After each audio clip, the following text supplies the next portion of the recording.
What is up, everybody? Welcome to the Vengeance Demon Hunter. Which, by the way, I'm just gonna start by saying Vengeance Demon Hunter has a ton of changes between live and alpha. Also, I've been tanking on my live Vengeance Demon Hunter like crazy for the past, I don't know, the past few hours. Past maybe 12 hours or so. But there's a lot of changes, and I really want to see how they really play out. So we'll go over the talent points right now. We'll go over like some of the abilities. We'll go over some of that stuff. Seems like I'm stuck. Okay. Demon Hunter. That's right, man. I mean, the biggest things, like the first 3 talent points, I believe, are exactly the same. I'm pretty sure these are all the same. Fellblade might be the one that's a little bit different. OP class? I think so. I mean, we'll see though. So in the talent row 104, the difference is that Fracture is no longer a new ability. It now replaces Shear. So instead of Fracture costing pain and being a new ability, what's up, Paulo? Fracture is actually a pain generator, and then the bad part is it only has 2 charges. So we'll see how it works out. The only other thing that's different here, Feed the Demon is the same, but Soul Rending in live gives you 50% leech when you go meta, but here you get a passive 5% leech, and then you get an additional 25 when meta is active. So that's going to be very different. I was running this earlier, but I want to see how Fracture kind of looks and works as a pain generator. And then this row is exactly the same as it is in live, with Quicken Sigils, Sigil of Chain, and Concentrated Sigils. And then this row is very different. No internet at home, watching for your mobile. Thanks, man. YouTube seems to be having some issues today too. Everything is taking forever to kind of load up. So this row is also very different. The row with Spirit Bomb. Like, we still have Spirit Bomb. The only thing is that Spirit Bomb now replaces Soul Cleave, which is very important. It still does Frailty. You still heal for 10% of the damage you do to people that have Frailty, but you no longer have Cleave and Bomb at the same time. Also, something important to note is that Spirit Bomb has a pain cost now since it replaces Soul Cleave. Internet provider for a forced WoW holiday. And then we have Gluttony here, which is really interesting. Every time you consume a soul fragment, you have a chance of activating meta for 5 seconds.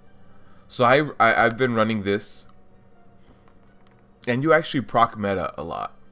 So this might be the way to go. And since meta ups our shear, that means that Fracture is going to be doing really, really good. So we'll see how this works out. And then in the last row, we actually have one that says coming soon, doesn't work yet, it's going to be passive, no idea.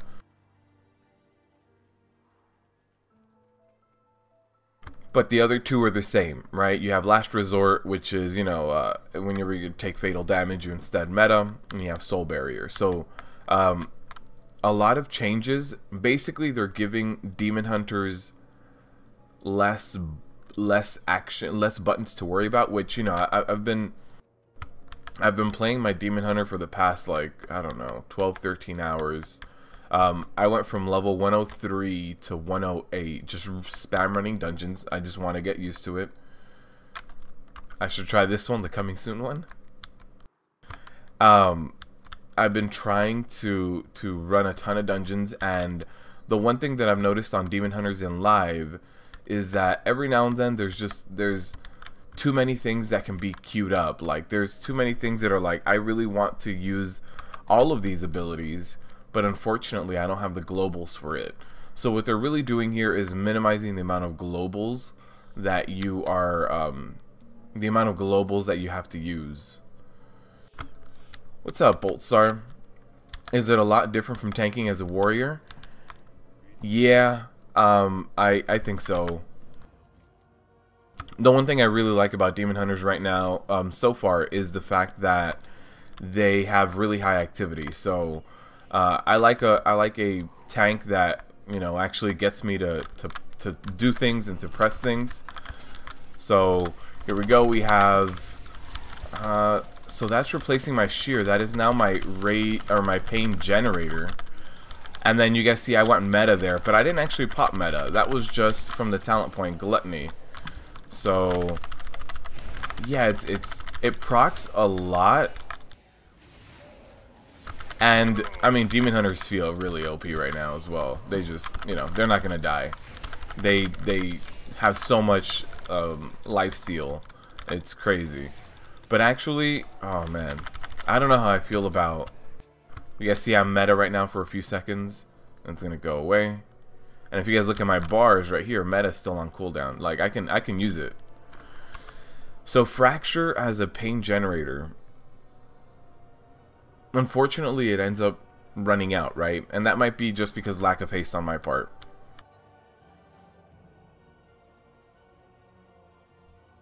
It might just be because lack of haste on my part, but it kind of sucks that your main generator does have the chance of running out.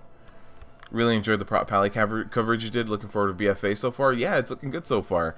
I have an in-depth look at Death Knights coming up tomorrow for you guys.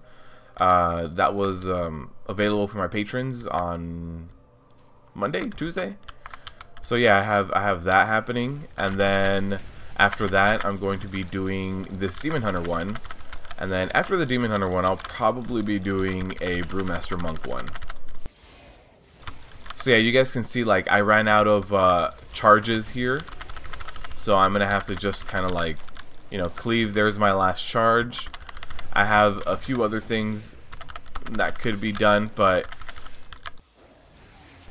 it's okay so far. I think it's something to get used to, and I think if you build enough haste, you're gonna be okay in terms of not running out of Fracture charges, because it gets 2 charges now, generates pain,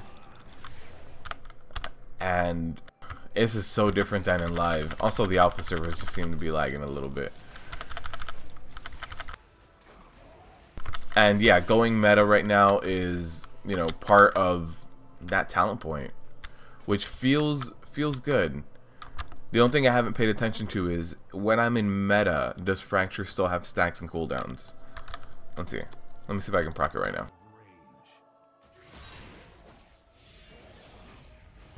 Here it is, and the answer is yeah, it does. So those 2 talent points aren't really gonna go together unless you hit a certain haste cap, right?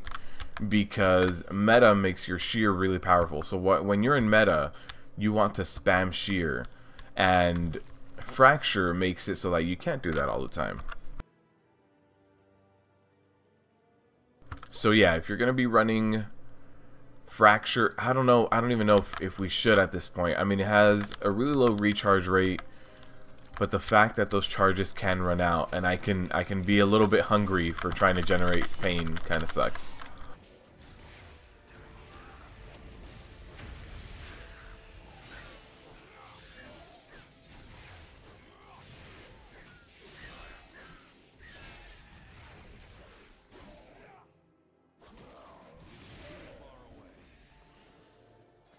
Alright, let me see. Let me change my talent points here. Let me go back to Soul Rending. And let me see how Spirit Bomb feels as well. So, going back to Soul Rending so that my shear does not have a cooldown. It generates half the pain. And going to Spirit Bomb, and Spirit Bomb is replacing Soul Cleave. Now, it does cost a flat 30 pain now. So, let's see. We got like a little mini boss here. So there's Spirit Bomb. Spirit Bomb still has the same delay that it does in live, actually. So that's, you know, I don't think it's the best design, but it's also not terrible.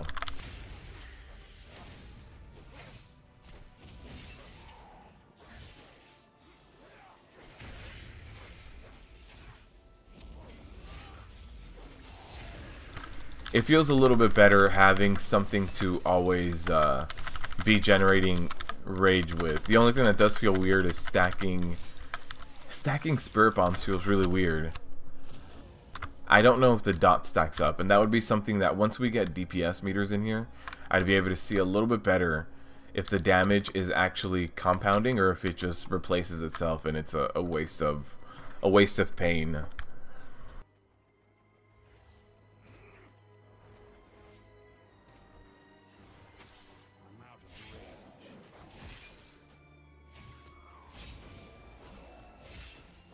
Because we have the dot here, right? Actually, I don't think it has a dot anymore. I think it's just flat upfront damage.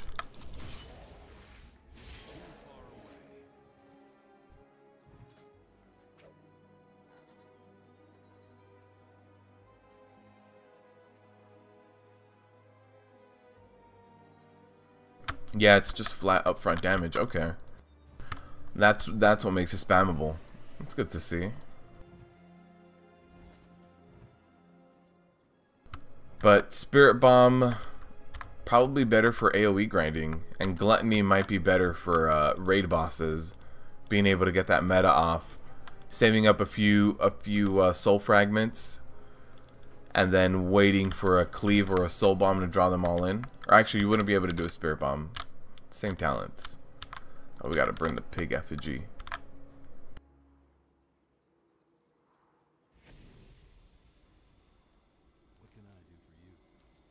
Oh, those pigs we rescued were all humans. I'm also queued up for the dungeon here.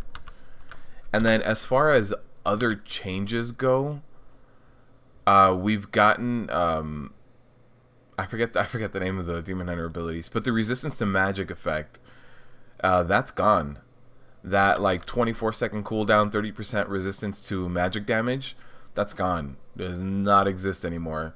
And then just like every other tank, Demon Spikes has been changed just a little bit.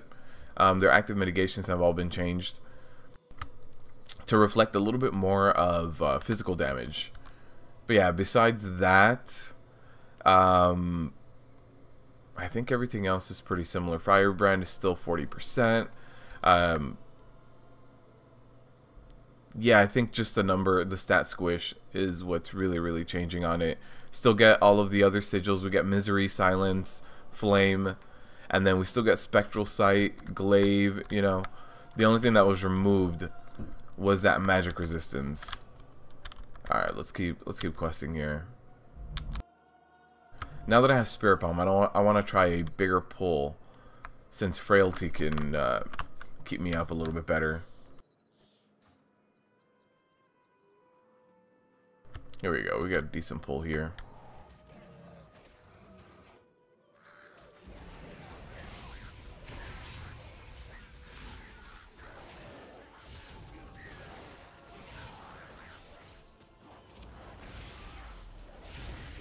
Oh, that's a ton of lifesteal with that Frailty.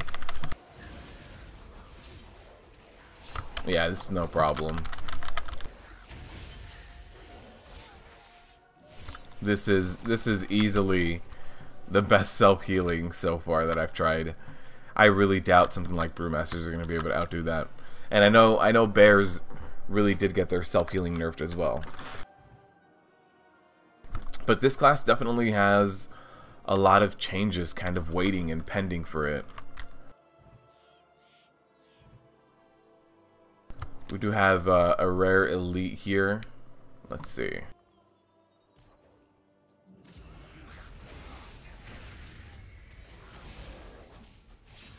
I mean, randomly going meta feels really good, but I have to give the nod off to Spirit Bomb. Spirit Bomb has just always felt really strong. Brewmaster doesn't have much self-heal. Yeah, and I know that Bears got their self-healing nerfed by a lot, right?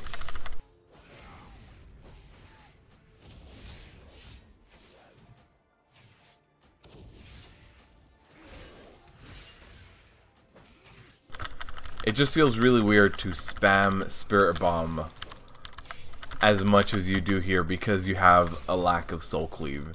Like, Soul Cleave doesn't exist. So what you do is spam Spirit Bomb. Especially when you do something like an interrupt and generate a ton of your resources. Oh, and you can't always use Spirit Bomb. You need a Soul Fragment nearby. It's completely required. So if you're capping out on pain, you know, you're gonna have to do something to generate a Soul Fragment, which isn't the most difficult thing to do, but it's just kind of annoying.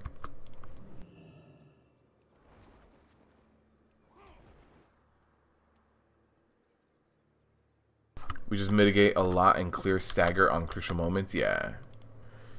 You guys do have a little bit of self-healing through your, mostly through your first talent point, right? Depending on what you pick up.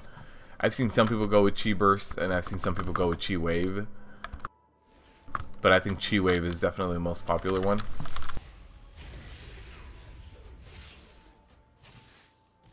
But yeah, even though I'm queued up to the dungeon, I really doubt it's going to happen because I looked earlier, and I think there's only 5 people playing right now. I think that's it.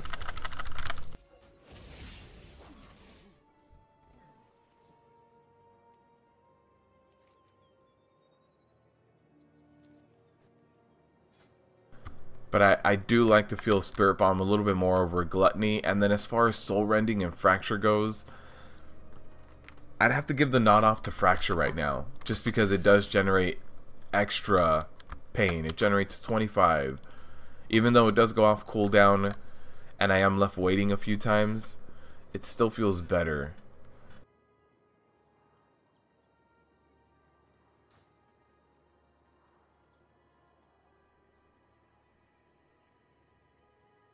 You just go for the passive to get the most out of it. That makes sense.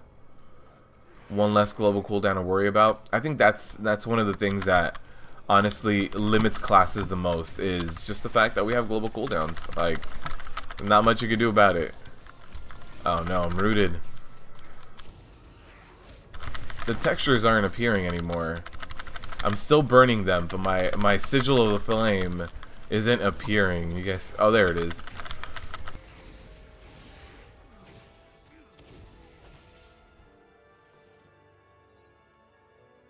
Figure out when to purify took you some time to get a hang. Yeah, I was playing my Brewmaster the other day. I don't have a max level one yet, but trying to learn when exactly to do certain things with the Brewmaster. I think timing is the big thing when it comes to Brewmasters.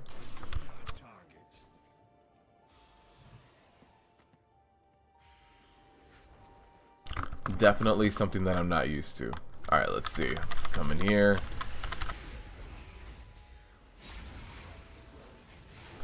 I mean, this feels really good, the fact that I'm not dipping below anything, really. The only thing I think they could still do to Demon Hunters is make Spirit Bomb a little bit faster. It's still, even though it says instant cast, if they put a cast bar of 1 second on it, it would feel like appropriate. Just because of the way the animation works, the way that drawing in the soul fragments works and everything like that. Let's see, let's pick up all these guys as well.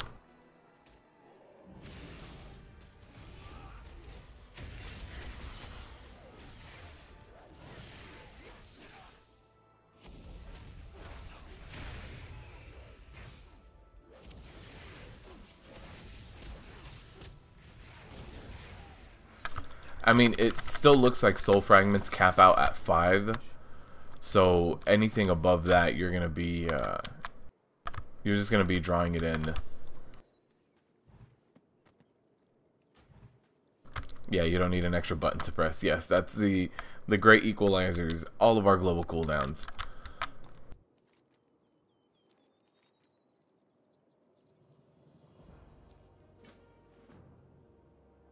It's interesting that oh, why was the quest?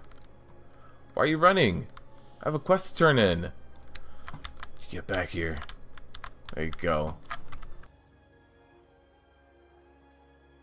Yeah, what in live Demon Hunters feel like every now and then there's a little too much going on in terms of what you can be doing, especially with like your artifact ability. You can have immolation aura. You could be trying to apply another sigil flame. You could be trying to do a spirit bomb or a soul cleave, but this feels a little bit more concise. Fracture having that cooldown but now being a pain generator is kind of interesting. I mean, it ends up working out because it's generating so much more pain.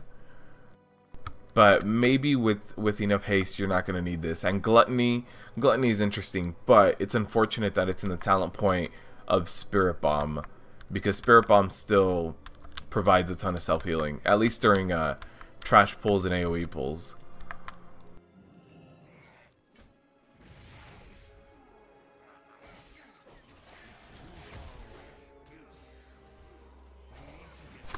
Alright, let's do this.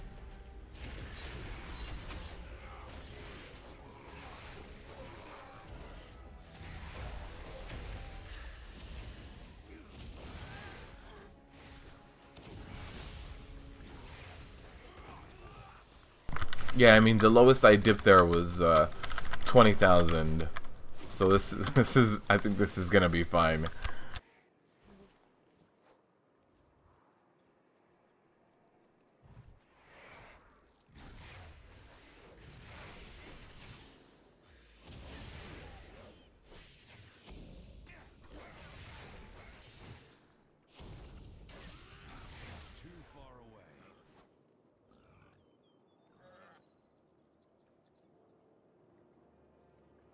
Alright, let's do this. And yeah, even though hopefully we get a queue, let me show you guys. We do a /who. There's actually only 4 people online now, so there's no way we can even do the dungeon, even if everyone queued up. Alright, let's take care of this guy.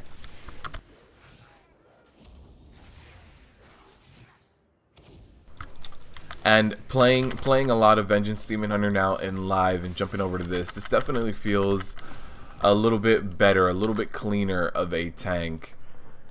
Just having everything a little bit more streamlined. And I hadn't really played too much in alpha as far as Vengeance Demon Hunters go. So as I was playing it in live, my biggest gripe was going to be that there's just too much to do sometimes. There's not enough globals. They have to remove some things off of the global cooldown, but it seems like they did that preemptively.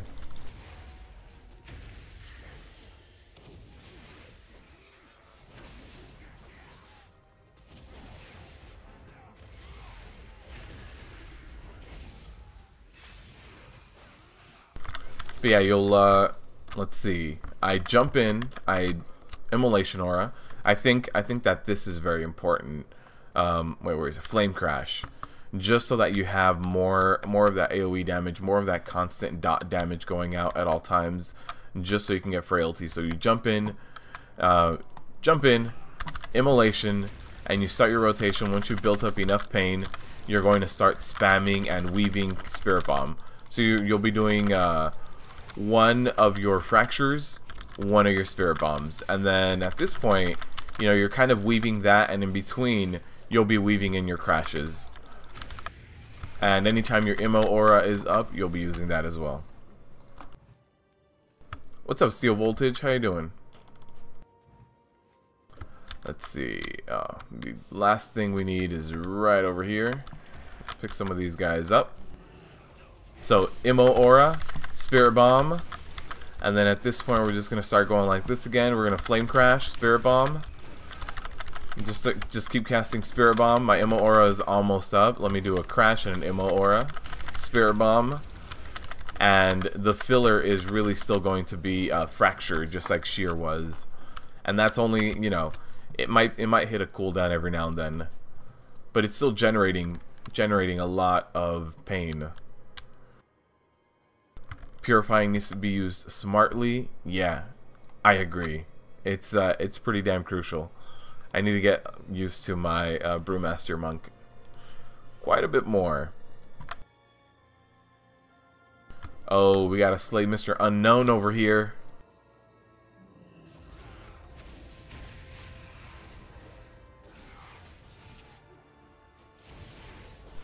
And let's reapply our flame debuff. Now we can start Spirit Bomb weaving. And let's reapply that.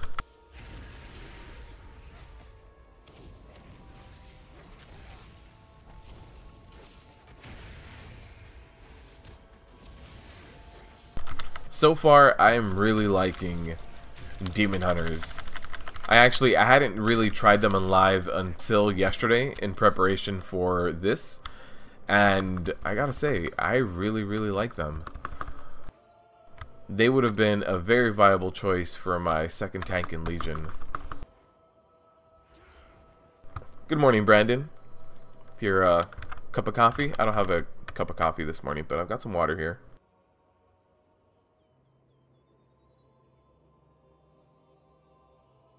So Demon Hunter, just the Brewmaster Monk that you really play.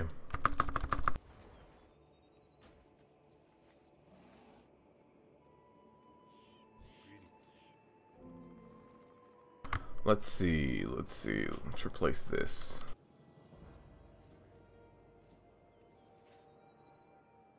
They look just as strong in alpha as they are in live. This is looking a little bit more fluid though. Yes? Oh, I thought you mostly just played your monk. Because anytime you've joined us on your monk tank, not a demon hunter. 7 AM here, Demon Hunter, what is they? 40 attempts on your Prot Warrior Mage Tower, so close to beating it. Kept getting launched off by the Infernals. Yeah, that'll happen. You gotta dance around them. You just... you can also try to bait them.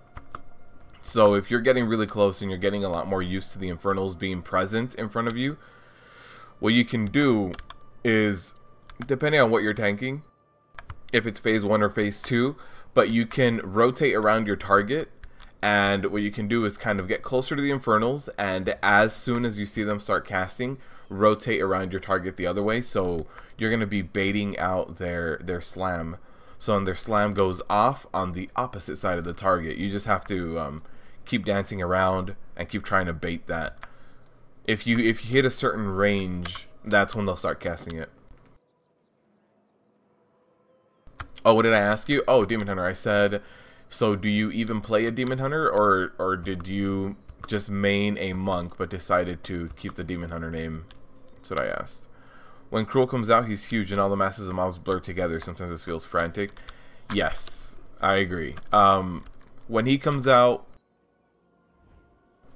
your best bet is to be to kind of start dancing in a bigger circle around Velen.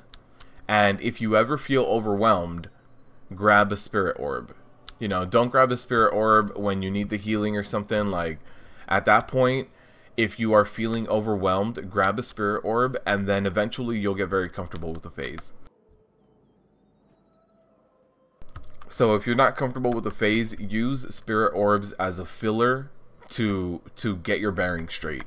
So whenever you just start feeling like everything is going downhill, pop one of those, and then you'll calm down. You can see where the Infernals are, and then eventually you'll just get very used to it, and all of the mayhem will seem like there's a rhyme and reason for it.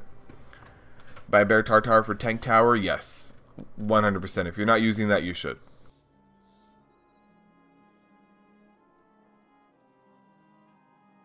Also, you should be running Stormbolt Steel Voltage. And the reason for running Stormbolt is for the interrupts in phase 1, and then in phase 2 you can spell reflect, reflecting visions or twisting visions, whatever it's called. You can spell reflect that, so then your Stormbolt can be saved for when he's casting Annihilate. So whenever you see that cast of Annihilate going off, just throw your Stormbolt out and it'll delay the amount of damage that he's going to do to you. Like, he'll end up casting it again, but at least you delayed it. At least you delayed it enough so that you can start recovering. I would highly suggest running Stormbolt instead of Devastator or something like that. This feels so much better than in live. crazy.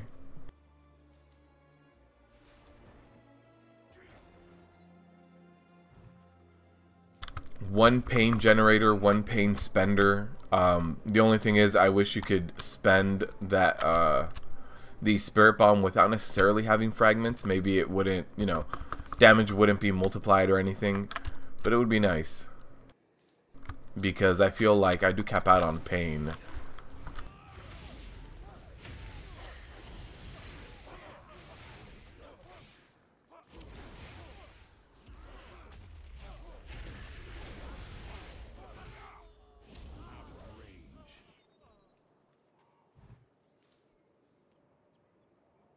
Warrior was definitely the hardest of the tank challenges you've done so far. Took the most attempts compared to the others.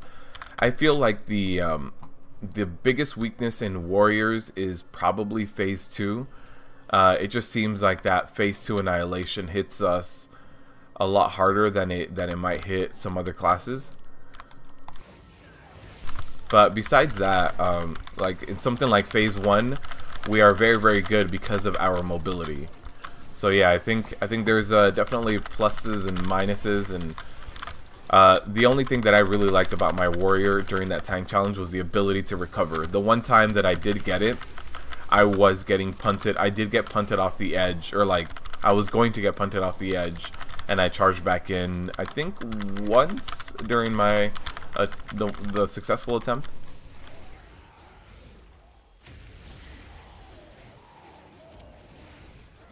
All the guides you read said use shockwave. No, don't use shockwave, because if you use shockwave, you're gonna incur a 40-second cooldown, right? Like, you're hardly ever going to be shockwaving more than, what is it, 2 targets, 3 targets to do the 20-second cooldown. So since you're hardly gonna hit that, I believe Stormbolt is 30.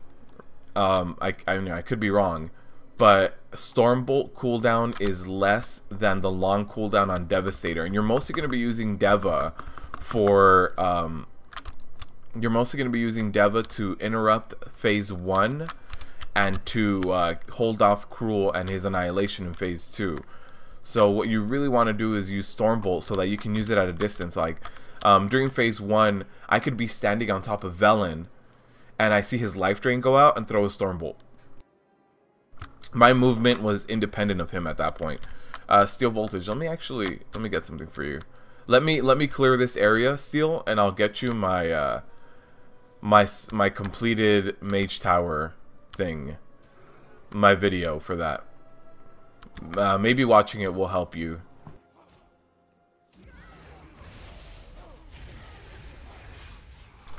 Oh man, this is a big pull, and still the amount of leech I had. This isn't even with meta. Like I'm not popping meta, anything like that. This is insane, just how much healing there is. Oh man, look at that. I have like 1,000,000 dots on me. Just everything is trying its best to make sure that they murder me, and it's not happening. Look at this. I had like a good 7 or 8 debuffs. Wow. Okay.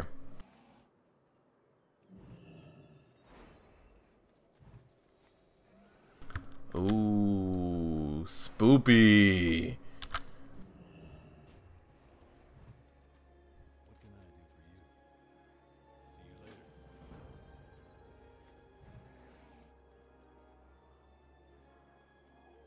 Alright, we gotta kill this little mini boss over here. Steel, let me get you this real quick.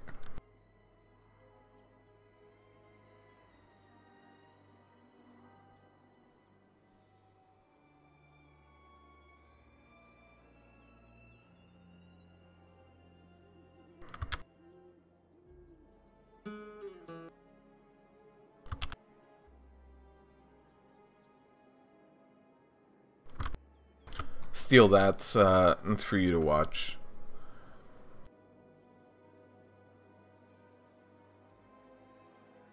You have 2 mains, your Demon Hunter and your Monk. Your Monk is more for pugging raids, high mythic plus, since you feel more comfortable and just love her. Too bad you have bad lucks on drops lately. Ouch. Demon Hunter is Havoc as you DPS for another guild. Oh, okay. Wait, Demon Hunter, you're in 2 guilds? How do you have time for that?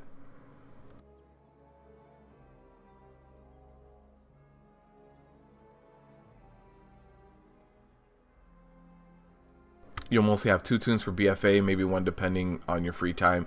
Yeah, I'll probably do 2 tanks. 2 tanks for sure, and then if I have time for some other classes, we'll see about those.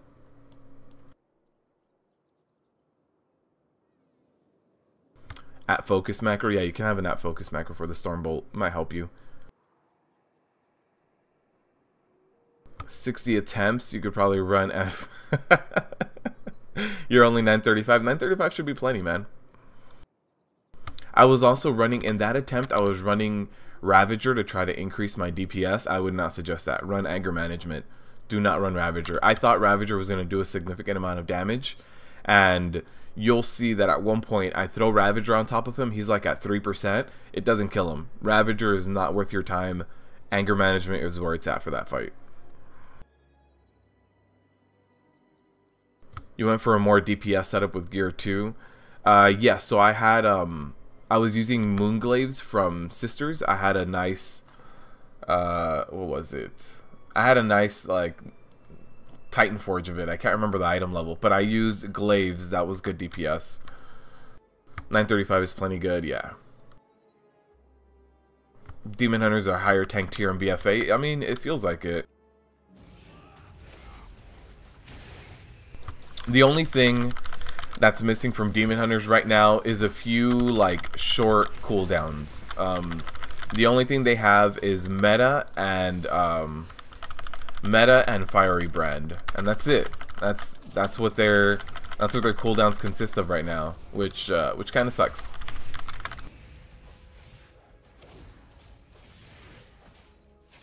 I think we can also get one more Pain Spender right now, because having only Spirit Bomb and Spirit Bomb requires fragments. Like, you have to have fragments. And that kind of sucks, because at certain points I'm generating a lot more pain than I can spend. But if Demon Hunters get 1 or 2 more shorter cooldowns, then I think they can kind of rise up with everyone else. Because Fiery Brand 1 minute cooldown, that's cool. Meta's a 3 minute. We could have 1 more 1 minute cooldown. That would make it just fine. 2 guilds. Jeez.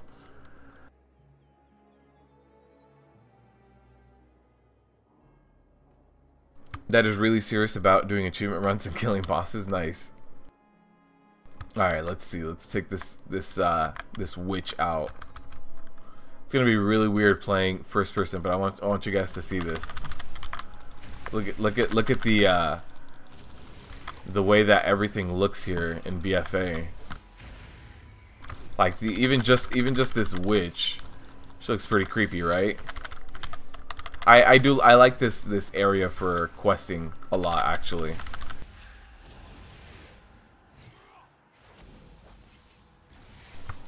And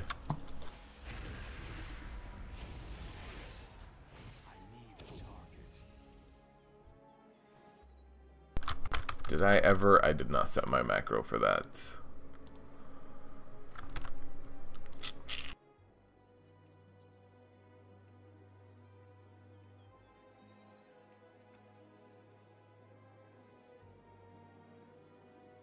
You did the TOS Tomb Raider title achievement? Nice, man. Recently, or like when TOS was out? What did we get here? Some crit? Nice. We'll replace verse. I do like me some haste. It looks like they heal a lot, but they have hardly any mitigation. Right now, nothing's really like tearing me apart that badly. Let's look. My passive armor is 27%. That is really low. And unfortunately, my demon spikes don't have 100% uptime. Like, they're far from it. In order to get 100% uptime with my current gear, I'd have to be running something like Feed the Demon, but I'd rather not be. You know, I'd rather not be. I'd much rather be running Fracture or Soul Rending. So maybe with a certain haste requirement, you'll be okay in terms of your demon spikes. It took you nearly 100 attempts back at 917 item level. Jeez. Is there a statistics page or something that tells you how many times you attempted the mage tower? Because I can take a look at my warrior too. I don't think I tried it 100 times. I remember, you know, week 1, week 2, I was getting to phase 2, but I couldn't get him down. And after I think week 3 or week 4, the closest attempt was 4%, and I was like, I'm done for a while. I'll take a step back. And then once TOS was about completed, I jumped in there and just got it. You love tanking so much, but it's hard to get a raid spot. A lot of good guilds have their tanks already, so you should probably roll a DPS. Well, actually, right now is the time. Right now is the time where guilds are going to be looking for new tanks. There's going to be new people that are going to level up brand new alts for BFA. They might fall in love with a DPS class, a healer class, or anything like that. The best time to get into a brand new guild as a tank is when you're changing expansions, because once the tank is set, then yes, I get it. Like, it's hard to get into a guild tanking halfway through Tomb or Antorus because they normally have their tanks already. So what you can do is right now start looking for a guild. Doesn't have to be just, you know, as long as it's a guild that plays at your level. If you play at normal rating, that's fine. If you play heroic, that's fine. Mythic might be a little bit more difficult, but try to find a guild right now when there's time between expansions.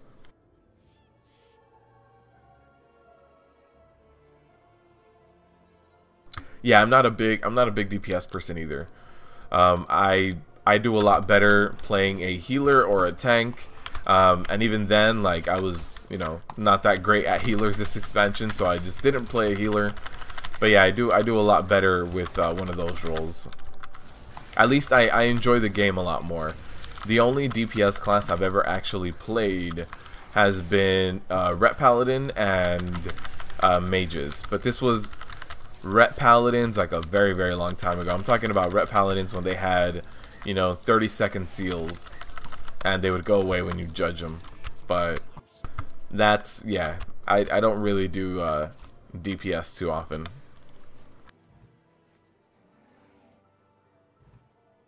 Oh, you got it yesterday. Nice, man.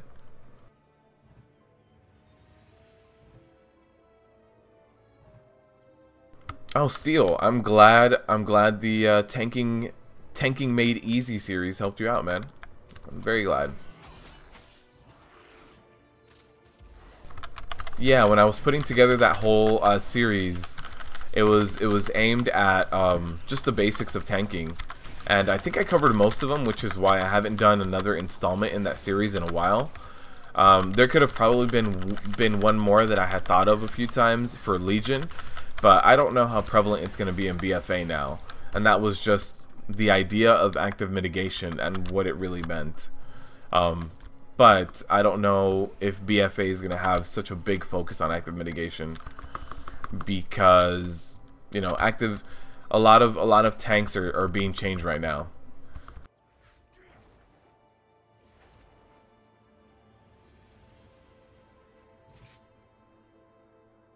Oh, the Tomb is a lot harder compared to Antorus. Yeah, I feel like Tomb as a whole was just a lot more difficult than Antorus was. Tomb was difficult, man. Tomb was very difficult. Like, I'm sure you remember progressing through Desolate Hosts, progressing through Avatar, trying to meet the DPS requirements on Avatar, progressing through Kill Jaden was just a pain. I'm sure everybody wiped at least a few times on Demonic Inquisition, the very first times trying to get it right, trying to get their timing right. There was, you know, Tomb had a lot more unforgiving mechanics, I guess, is the best way to put it. But I did like Antorus more. I think there's, you know,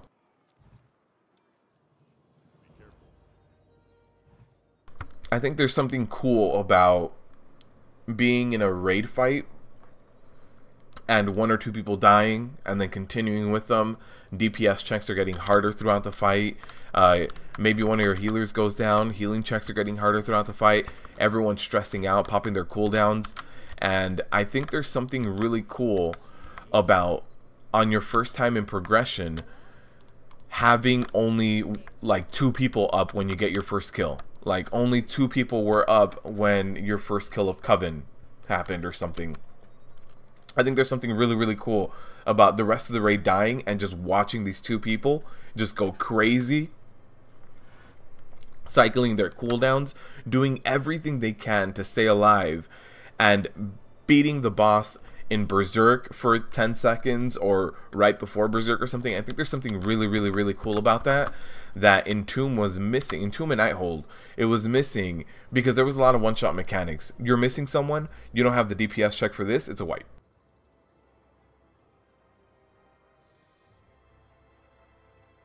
It might be different when a big boss is smacking me around. I'm queued up, but I don't think there's enough people playing right now. It seems like they released the Battle for Azeroth Alpha. Everybody did the leveling experience once, and it seems like that was really it for most people. Most people didn't, you know, sit around and try a lot of the classes. Because again, let's see, another /who. Yeah, it's 4 people online right now.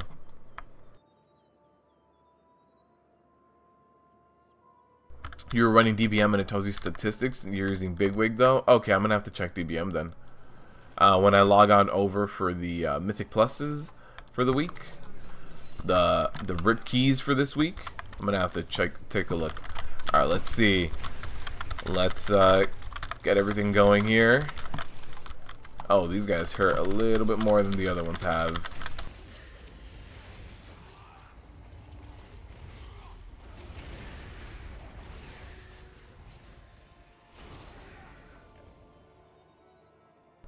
Not too bad.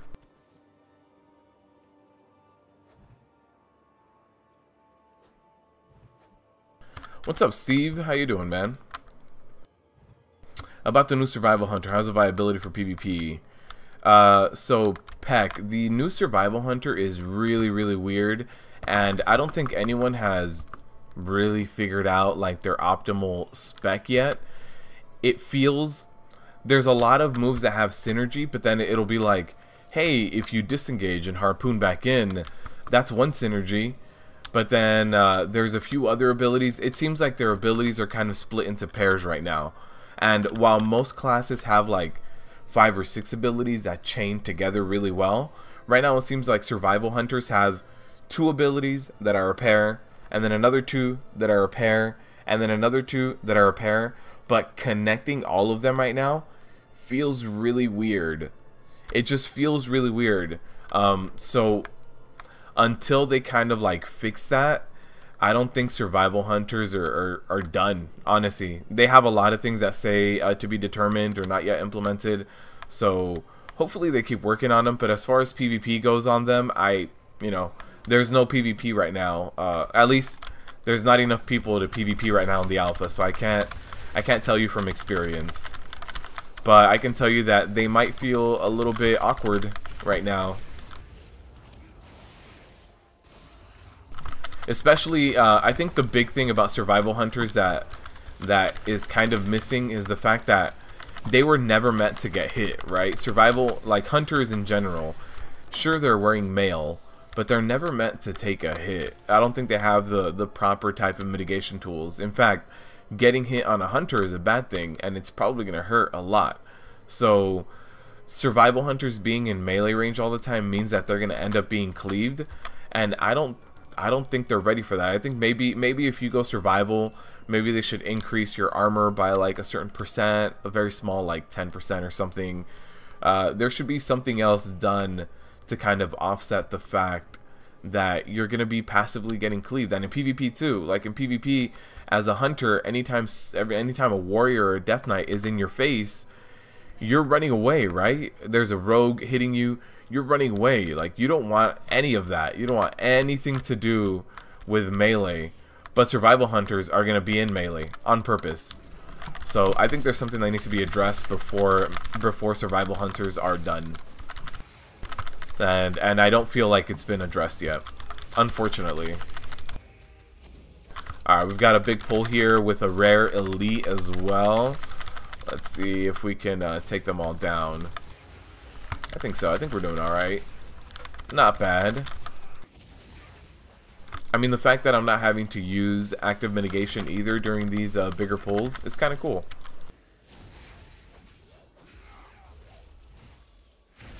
But I'm definitely enjoying how these demon hunters feel.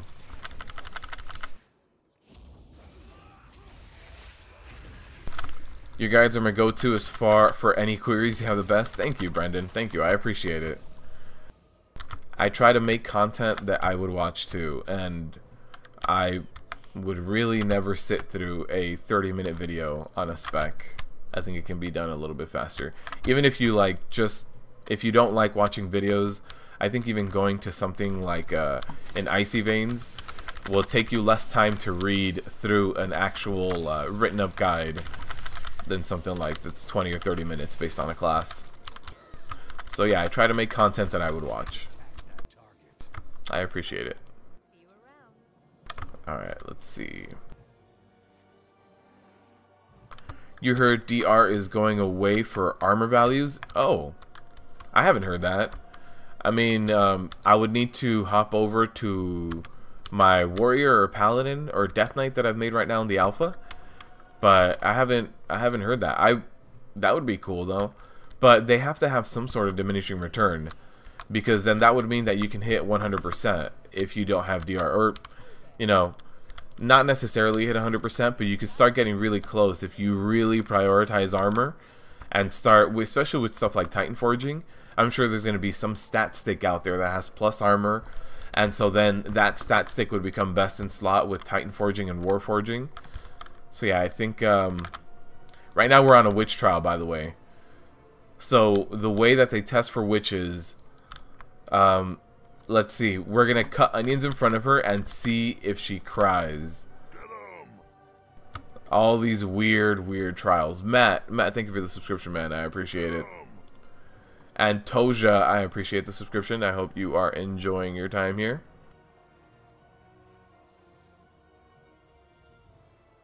Alright, let's see if she's a witch. Let's cut onions in front of her. And she's crying. Witches don't cry. Clearly. It's like an enhancement. They die so fast. It's almost pointless to choose that over elemental. Yeah. I think they need to really do a few things to change around survival hunters. So now I need to release like mosquitoes, and apparently they do not like witches. They don't bite witches. So if they sting her, blood flies. If they sting her, there it is. She's not a witch. We need to do one more test though. The third witch test. If she vomits actual vomit, then she's not a witch. Or else she would vomit, what is it, the souls of her victims? Yeah, apparently she would vomit souls right now. Let's see. Give her some venom. And that's it. She's a normal human being, guys. Got it.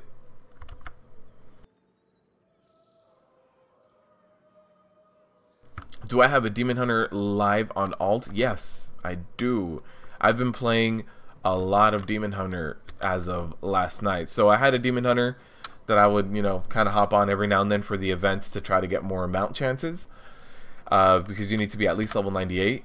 But last night I went from level 103 to level 108 just by tanking dungeons. Like I really wanted to, you know, have a feel for Demon Hunters and at least know what I was talking about when I was talking about certain talent points and certain abilities. So yeah, I spent a lot of time dungeon crawling, 5 levels worth. Let's see. That witch trial was actually one of the cooler parts, I think, in this Alliance questing zone. This is the Alliance questing zone, by the way. So if you guys are going to be playing Alliance, you guys are going to do a witch trial.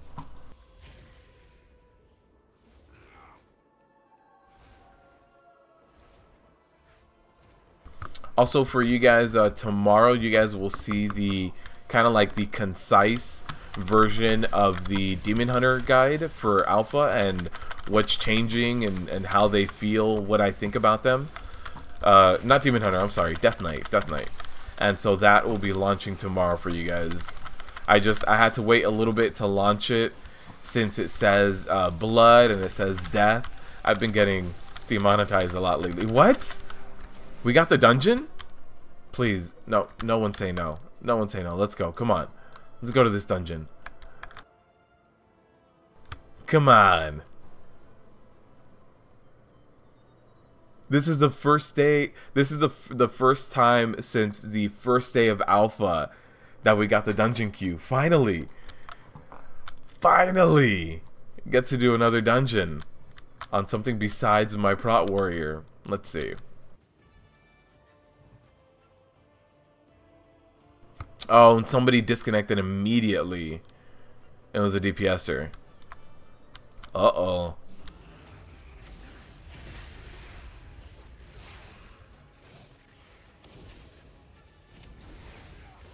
Let's see how that... I mean, the damage so far isn't too bad, and I don't think I'm getting healed. The healer is really far away.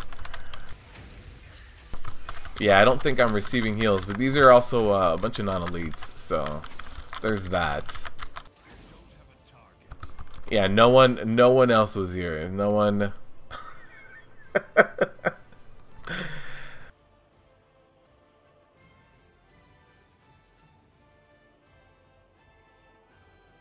I don't think they want to. Okay, here it is. They do want to keep going. All right, perfect.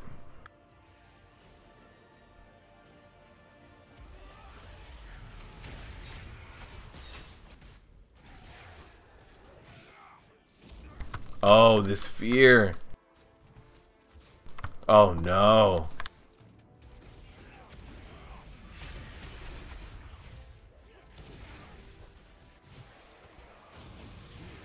I mean, Spirit Bomb is doing a ton of damage. I hate this part because they keep evade bugging. Always. Every time I've been in here, they evade bug. Alright, we got that interrupt going on this guy with this terrifying screech. The Hunter's pet has taunt on. That's fine. You know, not much we can do about that. You see these little guys? They keep resetting. So you'll see them jump around like 2 or 3 times and then they'll reset. Alright, we're good. We got them. Oh, here it is. You see? Another one just popped up from the ground. Alright. Alright, let's take this guy.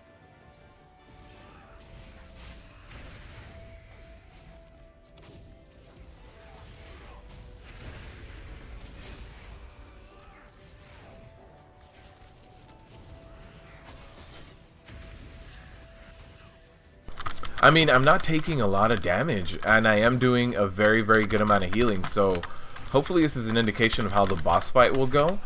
But it doesn't seem too bad at all. But this is elite trash at this point, and I do have 3 guys on me. This is kind of like a little mini boss going on here, and nothing too bad going on here in terms of damage on me. Fracture seems to be doing its job. Demon Spikes, as much uptime as I can, seems to be doing okay. Seems good so far. I'm not sure. Oh, he was like just enraged or something. I couldn't see a cast or anything. Blame the Demon Hunter? Guys, you guys love to blame me. It's not my fault, I promise. Oh, there's a survival hunter here, actually. Look at this guy. A Void Elf Hunter. Oh, they added allied races to the beta now? I mean, to the alpha? The Void Elf. There wasn't allied races. They didn't exist in this alpha yet.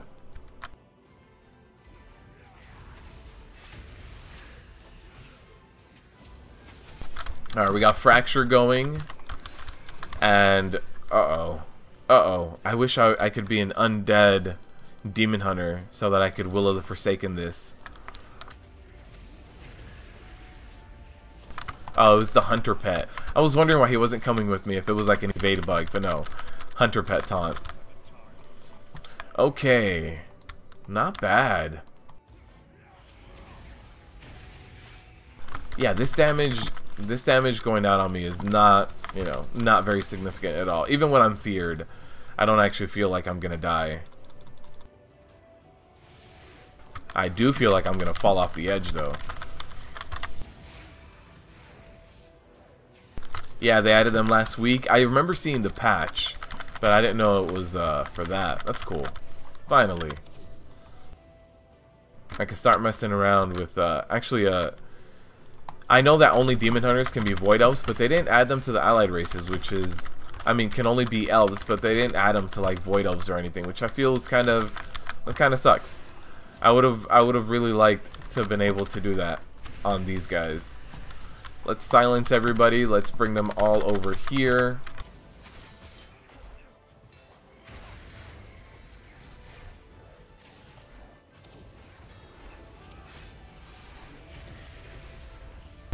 Yeah, this feels, I mean, this feels tankier than my Prot Warrior. Unfortunately, I hate I hate saying that Prot Warriors feel weak right now in the alpha, but they do because of increased rage necessities on stuff like shield block, and it kind of sucks. And this feels really good. This feels how it should be. I should just be able to jump in as a tank and be angry at everything and hit them all in the face. I don't know why none of them have frailty anymore. It's kind of weird.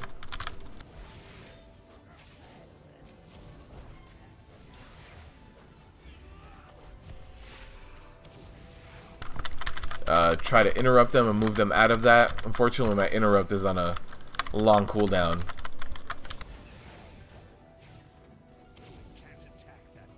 You remember back in vanilla that warlocks would fear you off cliffs in world PvP? Yeah, there was the... It didn't have to be something that you could walk on. It would be like as steep as it could be, like just a mountain's edge, and you could get feared off of it. Okay, let's see. I remember this. We gotta kill all the totems.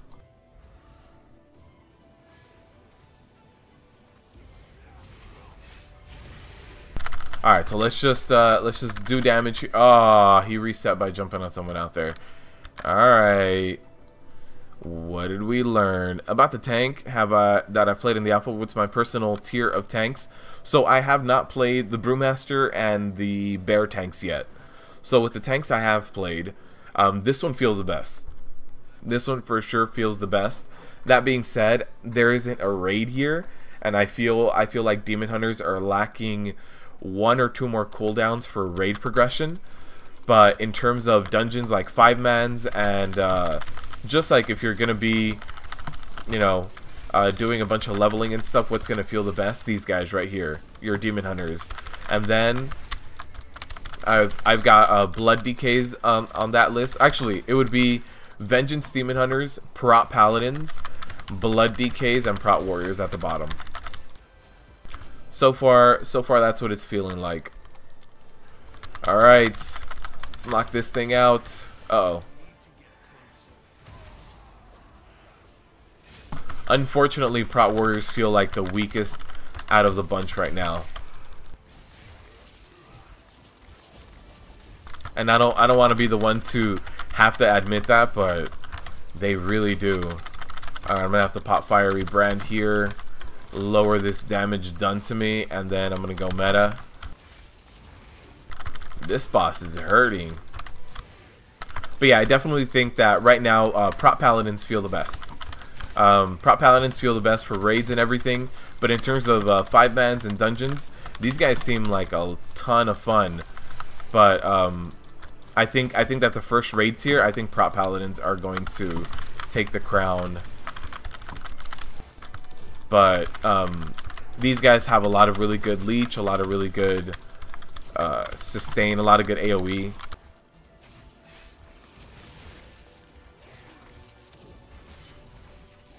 But if things kind of maintain how they are, like I said, I don't know about druids, about bears, and about monks.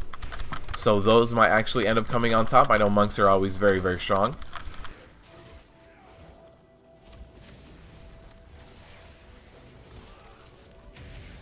Alright, I mean, we're trying to survive here.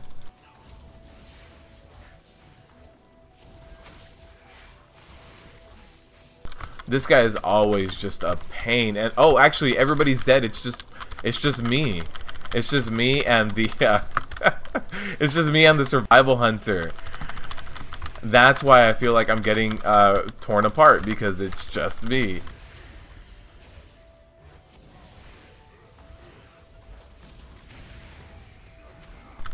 Because I am getting torn to shreds because I have no healing. Yeah, okay. I just realized that they were all dead for a while. So even though I felt like I was getting torn apart, it was because I didn't have anybody there. Not bad, Demon Hunters. Not bad. Proud Warriors got buried. Yeah, unfortunately. Look, I'm still gonna make it work. I'm not leaving my Proud Warrior behind. But yeah, they nerfed Ignore Pain a ton, and then they upped the rage cost of everything else. I'm hoping that the Heart of Azeroth and maybe a new talent point brings them back up to normal. That's my hope. That's my sincere hope. Alright, let's all recover here. Let me eat some buff food that they give us here in the alpha. They give us a ton of buff food. You're sticking with Prot Warrior, you always do, even through the rough, when no one wants us. Yeah, I mean, that was Legion, right? Legion, nobody wanted Prot Warriors. Okay. Let's do this again.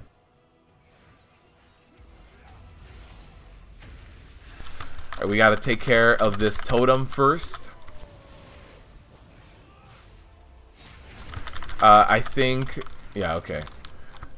Last time the hunter was on one of these other totems as well, but he was on the boss with us this time. So what I'll do is I'll try. I don't know if the boss can be, you know, interrupted out of this. He can. Okay, perfect. Because I think that noxious stench kind of took everybody out. All right, we are all alive. And we're going into the last phase now. So I shouldn't feel like I'm getting completely destroyed and torn apart, given that I have a healer this time.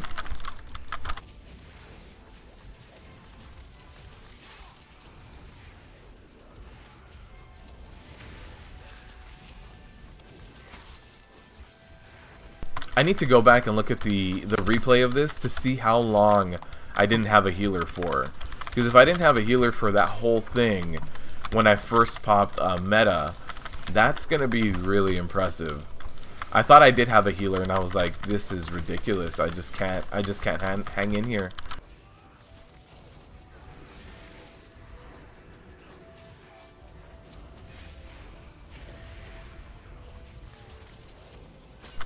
I am definitely missing the artifact ability on this Demon Hunter to generate more soul fragments now that Spirit Bomb kind of works the way that it does.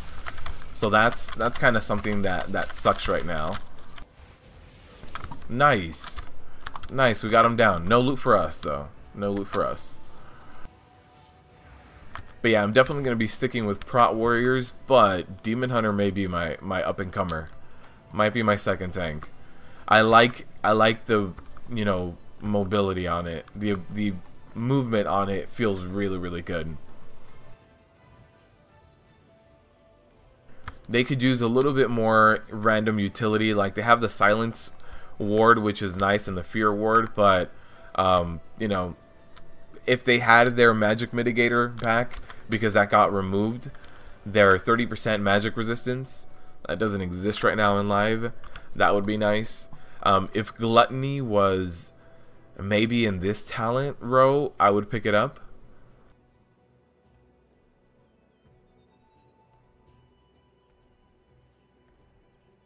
Yeah, there's a few things that hopefully that maybe they can look at. That being said, even if they stay how they are, they'll still be good.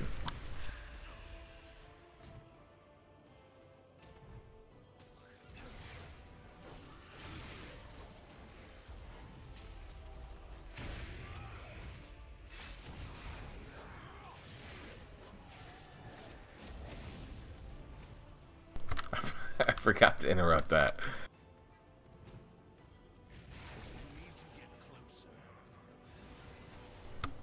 Alright, these little guys that like to glitch. Is Prop Pally good in Legion? Prop Pally in Legion is not that great, unfortunately. I would say it's definitely below Prot Warriors. Alright, is everybody behind me ready to go? Or yeah, okay. So the biggest downfall with Prop Pallies that I know of, so my co-tank is a Prop Pally, and the biggest downfall that I know is that their active mitigation is extremely strong. It's crazy how strong it is, but since their active mitigation was made that strong, trying to maintain any decent uptime with that active mitigation is very difficult to do. So even though their active mitigation is strong, it only lasts oh god, these guys are evade bugging. Okay, it only lasts 3.5 seconds, and trying to maintain any kind of uptime on it requires almost like 50% haste. So their haste requirement is really crazy. And the other thing that I hear about them is that without that active mitigation, they feel very squishy. They provide a lot of utility because they can off heal, they can provide blessing of protection, they can provide a lot of crazy utility, but when it comes to just taking damage and mitigating all of that damage coming in, they seem a little lackluster. And I can tell from looking at logs, paladins get hit pretty damn hard, not gonna lie. So in live, like right now, their active mitigation in live, I think, lowers the damage that they take by like 48% or something, right? Which is, it's insane. They're gonna lower the damage they take by almost half. It's crazy to think that that's just their active mitigation. But since it's so strong, they don't have a lot of uptime on it. And it only lasts 3.5 seconds. So if you're doing something like Heroic Argus, and you really have to be careful about... And you really have to be careful about the deadly sights on Heroic Argus. Well, if you've tanked Heroic Argus, you know that the sights don't always come out in order. Sometimes he might cast Rage before, and then his Cone right after, and then his Scythe. So that variance lasts more than 3 seconds. So that's where it kind of hurts paladins, that they have such strong active mitigation. So it's been nerfed. Oh no, I tainted my blood. Let me do this to pick these guys up.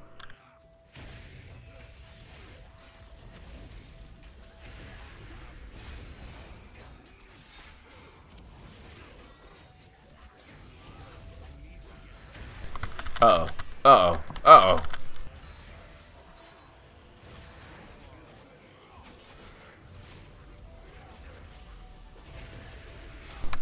Alright, we're back. We're back in the mix.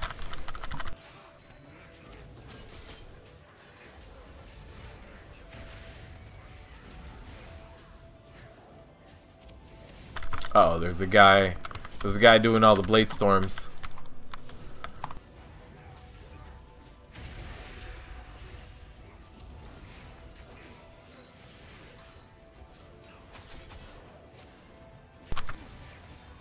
But yeah, Prop Pally seems to be lacking just a little bit in the active mitigation department. They do have plenty of cooldowns to try to compensate for that. Like their artifact ability is really nice. They definitely have more utility with like their bubbles and stuff. Uh oh. The hunter just cleaved to the boss. So yeah, they definitely have a few things to try to compensate for it, but I don't know if it's enough. Uh oh, Gilded Claws. Gilded Claws is gonna hurt. Doesn't hurt as much as it did on my Prot Warrior. Alright, so we want to avoid the golden orbs here. Let me just... transfusion, so you want to get into a corrupted pool of blood and make her absorb that corrupted blood, or else she's just going to heal. And I think she got more healing off than we did damage. I'm also going to save my demonic spikes at this point for the Gilded Claws. Here they are. Let me go ahead and pop that.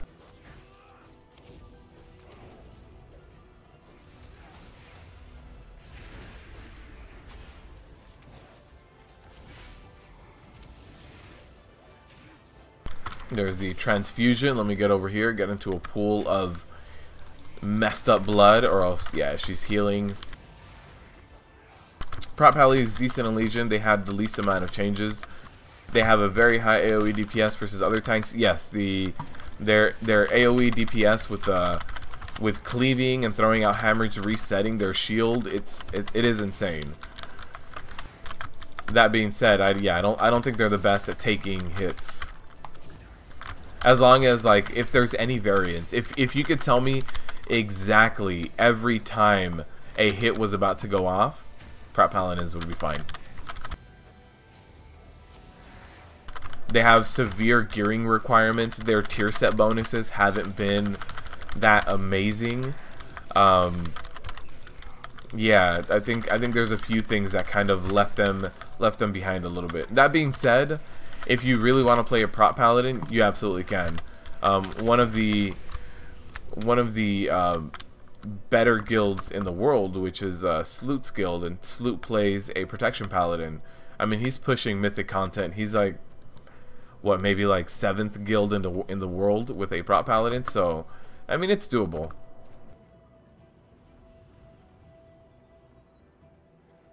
It's just going to be a little bit more difficult than cheesing everything with a bear or a monk.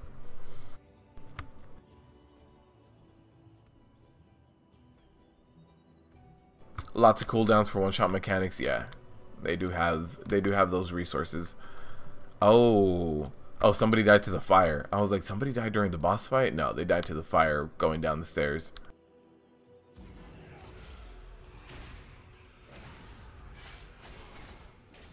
Oh man, here I was trying to group them together. Didn't see the fear.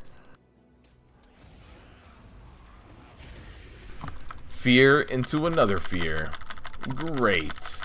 Now I'm just getting punched in the back.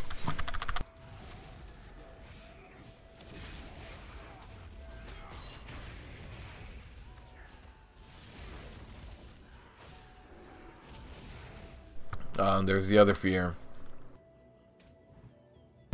But yeah, if you're playing live in Legion right now and you're going to be pushing any kind of content, you can do it with any tank.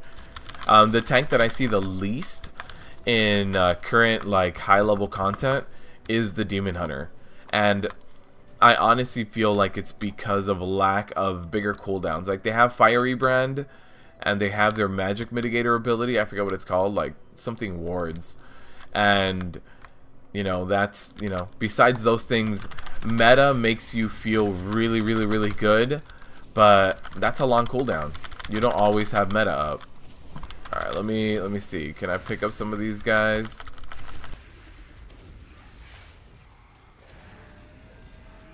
I have to get out of LOS. Perfect.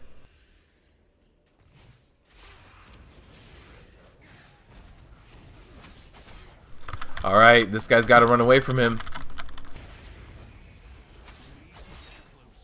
Why am I snared?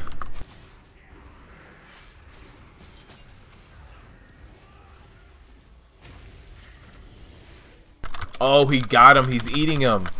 Oh no. Also, stepping on any of the bones in like the surrounding area will reanimate a lot of these, like a lot of this trash. So let me get out of here. Let me get out of here.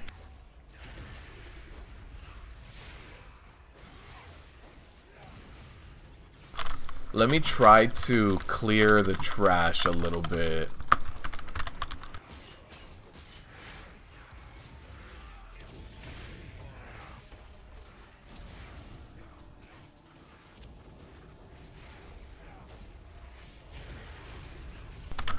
This is way too much trash that we're activating too. So there's tiny little piles of bones in the surrounding areas that will activate to these guys, and it's really hard to see these piles of bones. I think they could do a better job at showing them.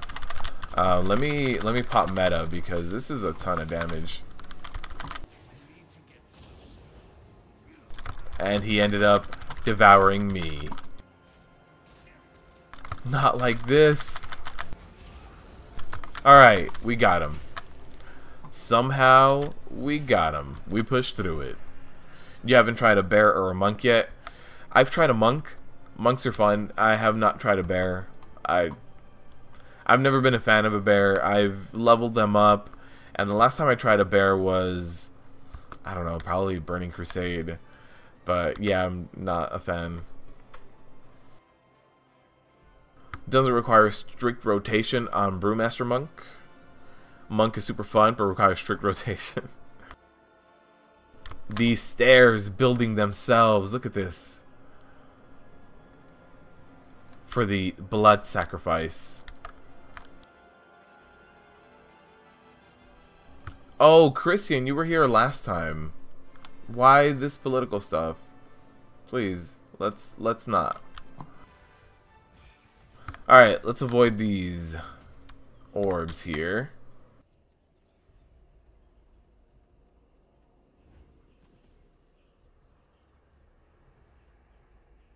Kristen, you were here last time, and you're more than welcome to stay. But we're not here to discuss gun laws, or the last time you were here, I think you were talking about the left-wing agenda. Let's not do that.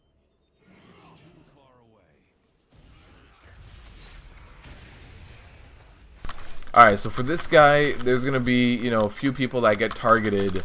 Here it is. We're gonna see the soul run go off, and this guy is gonna spawn an ad. That ad has to be nuked down before it reaches the boss, or the boss blows up and kills us all. Which I think it might have. I think that debuff is part of that.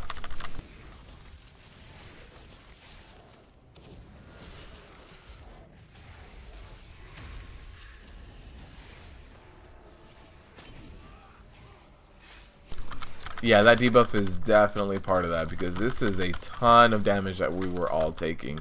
You guys see that ad right here. And there it is. Yeah, we have 2 stacks of it. So yeah, the first one went off on a melee.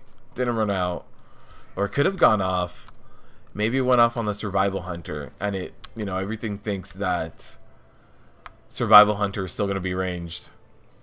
Bears are super bulky for physical damage. Their armor active mitigation is very strong. Their HP is high enough to tank magic. Yeah, what else they have for active mitigation outside of armor? I think their other active mitigation was Claw of Ursoc, which was removed. So, yeah, I think their active mitigation at this point is only Iron Fur. And they just still have their Frenzied Regen, which they rely on to kind of make up for the lack of other mitigations. But they're giant health buckets. They're just giant buckets of HP, and if anything goes wrong, they kind of rely on the fact that they inherently have, you know, I think a regular bear has as much HP as my Prot Warrior with a cooldown up with Last Stand Up. So yeah, Prot Warrior, Guardian Bears are very, very tanky, and they're just giant buckets of health. So now we've got this ad over here. Gotta nuke it before it gets to the boss, so we get this giant, you know, this stacking debuff. That's a big pulsing damage debuff on us, so let's avoid that. We've also got like these spiders that are gonna come out that we do have to avoid. However, if you set off one of those spiders, so you see these spiders, if you set one of them off, they'll drop a purple puddle on the ground. Now, those purple puddles do eventually leave, so every now and then you have way too many spiders, and it's kind of beneficial to pop one and then, you know, try to eventually have it time out. Like, we might have another one happening right now. There it is. So we've got this debuff happening over here. Oh, while meta is up, by the way, Shear isn't working properly with it, so I'm going to be reporting that bug too. Because Shear, since I replaced Shear with Fracture here, it seems to incur a cooldown too, which seems like a waste of meta to me. So hopefully that's a bug and not working as intended. So we're going to have the other ad going off right now. Let me try to move this guy. We've got quite a few spiders here.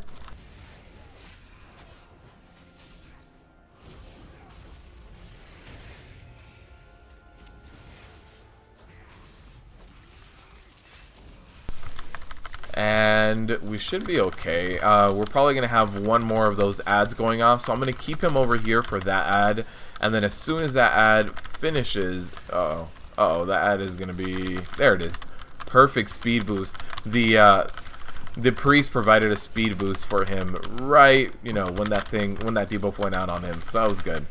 Now we have a ton of spiders in the way. Perfect. Hey, I got some loot. I got a placeholder loot. 265. Very nice.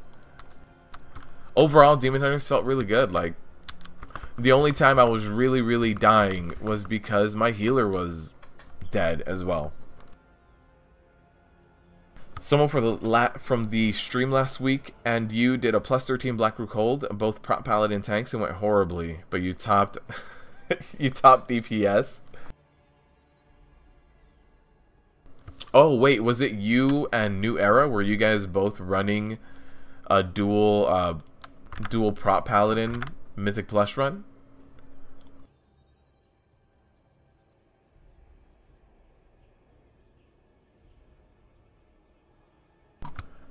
Let me lower some of these settings. Was it you and Era? Because I know Era really likes to do tank runs.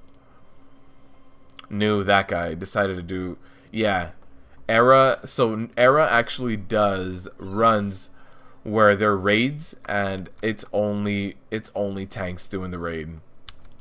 Let's try to queue up again, see if we can get the other dungeon as well, because the other dungeon I feel does hit harder than this one.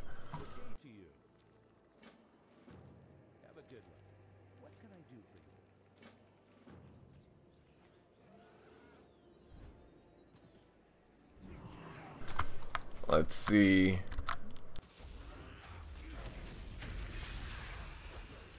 With our brand new piece of gear. Yeah, I mean this still feels really good. I know there's a lot of viewers that have tuned in a little bit later, so let me go over the talent points again for you guys who have recently joined and want to see all of the changes to Demon Hunters.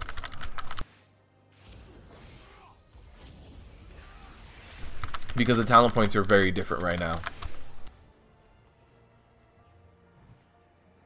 Alright, let me go over here somewhere I can take a look at them. So for the first few tiers, it's the same. We've got tier 1, 2, and 3 are the same, and then tier 4 is where it starts getting a little bit different. So Fracture right now in live, it requires you to spend pain on it, and it's kind of like your biggest pain spender ability besides cleaving. Fracture is going to be the one thing you use when you're on bosses right now in live, but here in alpha, Fracture replaces Shear as your pain generator. So actually you get 2 charges of it, generates 2.5 times more pain than Shear does, and it causes a shatter. So it guarantees a shatter for two fragments. And then Feed the Demon is the same. And then we've got Soul Rending. In live, Soul Rending makes it so that you gain 50% leech while meta. Here in alpha, you get a passive 5% leech all the time, and then 25% when you meta. So it's interesting. I was running this, but if you're running Spirit Bomb, there's no need for additional leech. Spirit Bomb does the job for you. So it depends on kind of what you're running. I don't think you need to run Soul Rending and Spirit Bomb. That's a lot of healing that I think is very unnecessary. The Sigil tier is the same. You have Quickened, Consecrated, and Sigil of Chains. That's exactly the same. And then we've got this tier set here, which is the one with Spirit Bomb. So we have Spirit Bomb, which causes you to consume fragments.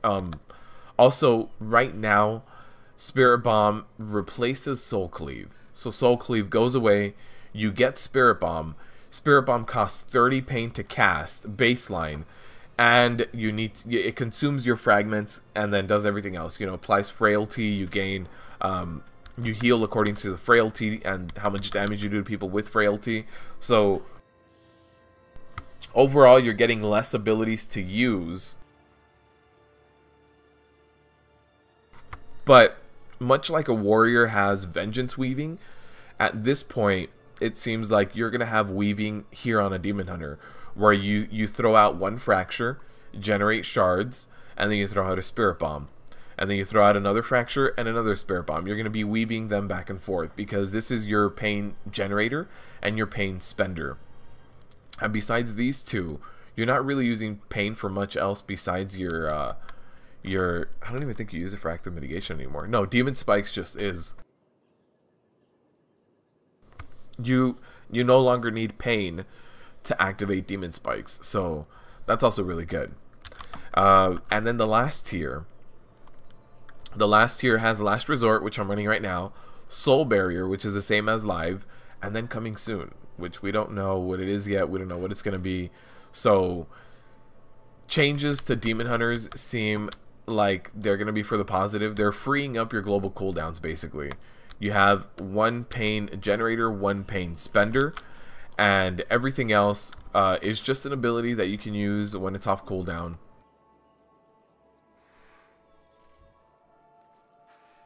Let's pick up a few mobs here.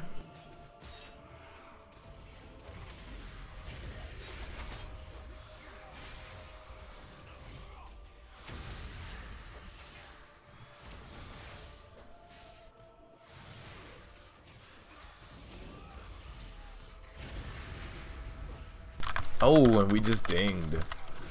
111.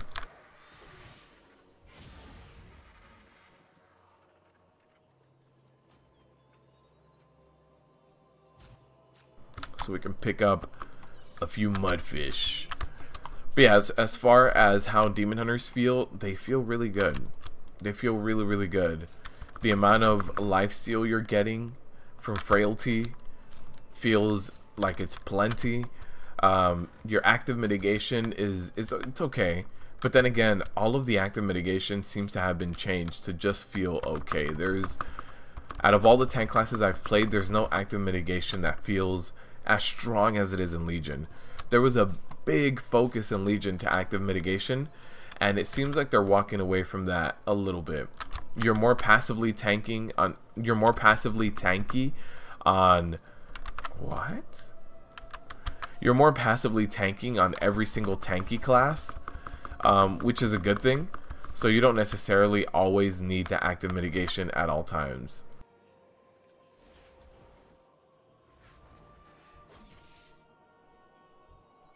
Let me just clear the rest of these guys so that I can do the rest of this quest.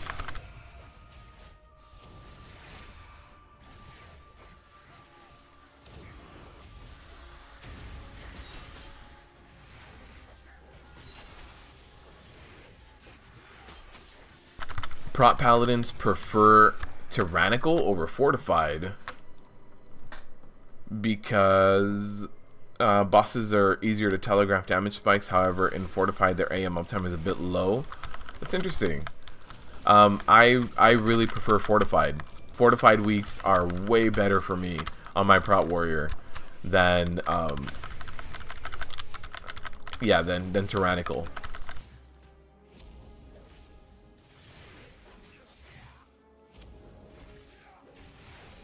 It also has a lot to do with groups. Not everybody knows how to deal with certain tyrannical bosses because certain tyrannical bosses do very high amounts of spike damage. And like every time I go into Blackroot Hold on a tyrannical week, I have, you know, 2, maybe 3 people go down to Dantalion Axe's Shadow Bolt Volley, which doesn't really happen if you have Fortified. It just doesn't hit as hard. So yeah, I think Tyrannical also just helps with group survival. I mean, Fortified helps with group survival. Takes a little bit more to wipe on trash than it does on a boss. Thanks for the sub. Thanks for the sub. I appreciate it. I hope you are enjoying your time here.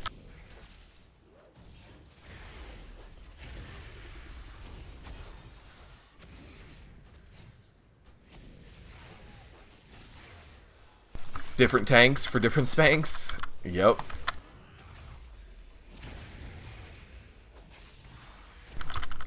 Wow, these guys. These Demon Hunters feel so good. Let's see. Let me hide my face real quick. Amber and Denise and Mr. Unknown, thank you for the sub. I appreciate it.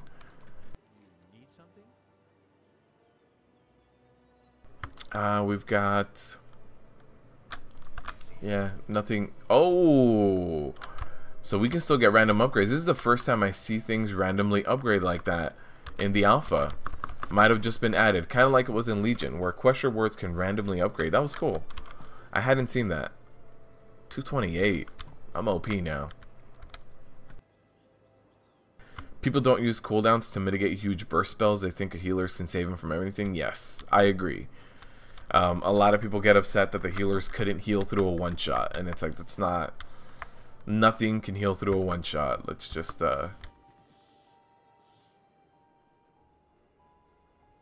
Let's avoid being one-shot. How about that?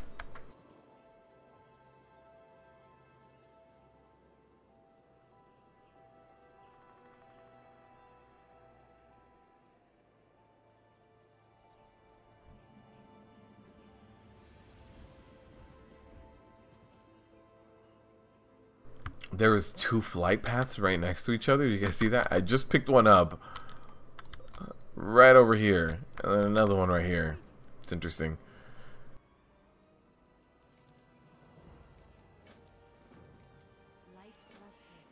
Main difference between a plus 17 and a plus 20 is exactly that. Players need to learn. Yes, I agree. The biggest thing that will ruin any Mythic Plus run that you're trying to get really high on is the fact that, you know, if it's your first time there, you're going to have to learn the hard way what can one-shot you and what can't one-shot you.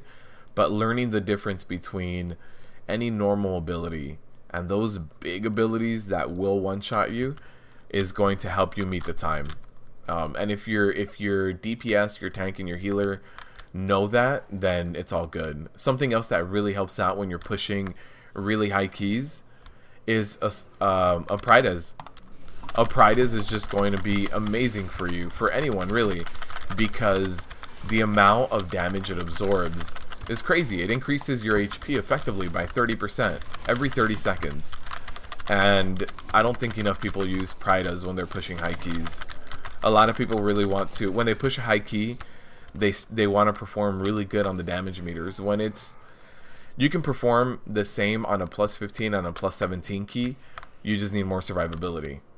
Everything's gonna last a few seconds longer, but that's, you know, that's just the nature of Mythic Pluses.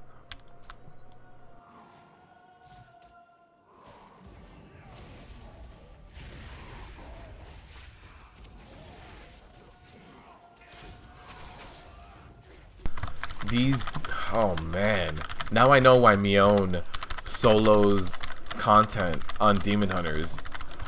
This is a ton of damage.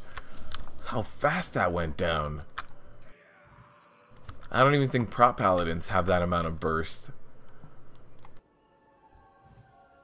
That was a lot. I want to get my Demon Hunter up in current live Legion to try to solo some of these bosses as well. Because it's very difficult as a prot warrior soloing bosses, mostly because you always hit the berserk timer. Always. You just, prot warriors unfortunately do not have the DPS to meet berserk timers on solo current content. I've done Nithendra and Chronomatic Anomaly, and that's it. I couldn't meet the DPS requirements for Trilliax, Scorpiron, but Demon Hunters can. Demon Hunters can put out steady over 1 million DPS. Isn't last down like a 2-minute cooldown? It depends. I believe it is a 2-minute cooldown, just, you know, just casually talking. But if you're running active mitigation and you're running your tier sets, like your tier set 20 and tier set 21, and you're eating so much rage, it becomes like a minute 5 seconds or something. Like, it becomes right over a minute. So it's a 2-minute cooldown. You can also like get relics if you'd like for that, but and relics, if you are having your tier sets, you're generating and eating enough rage for anger management to bring it back down.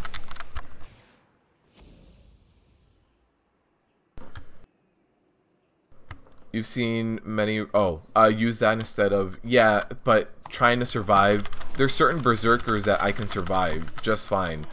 Trilliax has the arcane cleave, arcane slash, and that arcane slash starts hitting me for 5 million on the first stack.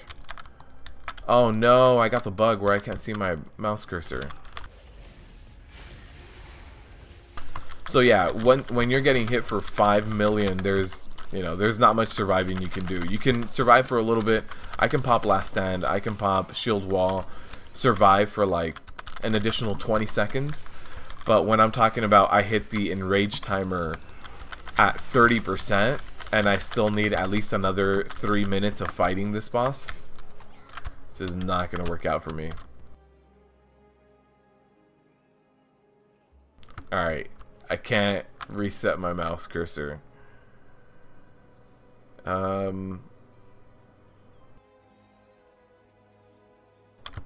guess I'm not going to replace anything.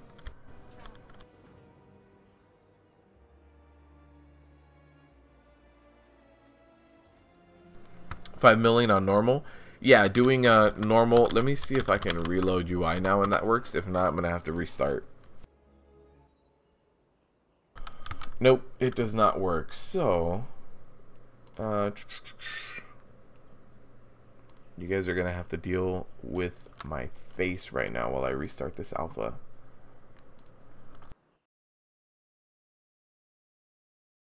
It also changes depending on fortified or tyrannical week. Using a cooldown on Lantern of Darkness on fortified week is a must, yes. But on tyrannical, it's not a necessity. I completely agree. Every dungeon has a very big change when we're talking about tyrannical to fortified week, and there's certain dungeons that you just don't go to if it's a fortified week. If it's fortified. Actually, you know what? Seat of the Triumvirate is going to be difficult regardless. But if it's like tyrannical, I don't want to touch Cathedral. Cathedral is one of those that the boss fights are very, very difficult, and I'd rather not. I'd rather not go in there. Such a lovely face. Thank you, Shari. Thank you. Sometimes you feel tempted to use a carrot trinket to help mitigate some damage from the group. Oh yeah, that's a really good trinket. I never got it above like item level 905, 910 maybe. My beard is majestic, thank you.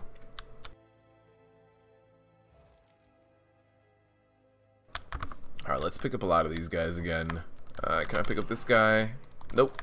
Apparently he doesn't want to come over here. I have to just nuke a bunch of these guys, apparently. You have that one actually? It's 940 and mitigates about 300k. I mean, you know, 300k is not amazing, but it's also not terrible. The best part of that trinket is that it's a giant stam bucket. So if you are running one of those really difficult dungeons, you might need some more stamina. You know what I mean? Like, you might need... Oh, this is going to be the biggest pull. Okay, biggest pull we've done. And Spirit Bomb. And that's it, guys. That's all you need. All you need is Spirit Bomb. And then you just keep kind of like your dot damage going on everything. Frailty just takes care of everything.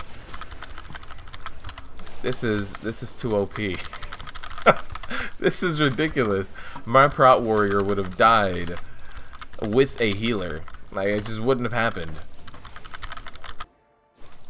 This is insane. Alright. That was a lot. Let's just rescue some people. My face is moving, but the game is frozen. Oh, you guys didn't see that pull? Oh, man. Alright, let me do this.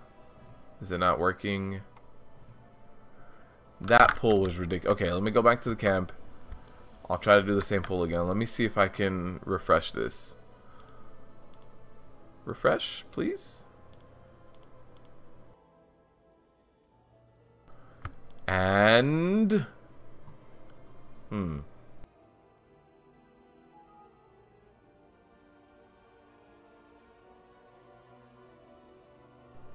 It's not loading up. Give me one more second, guys. Let me reboot it again. Frozen Strum. Sorry, guys. Let me relaunch it.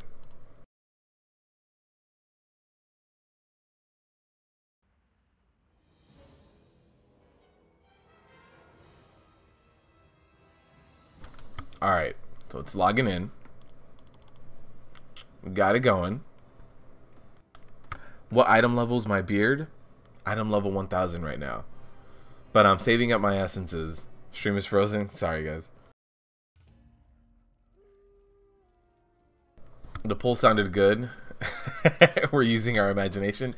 Ooh, all of the creatures. Ah. Okay. So, it seems to be working.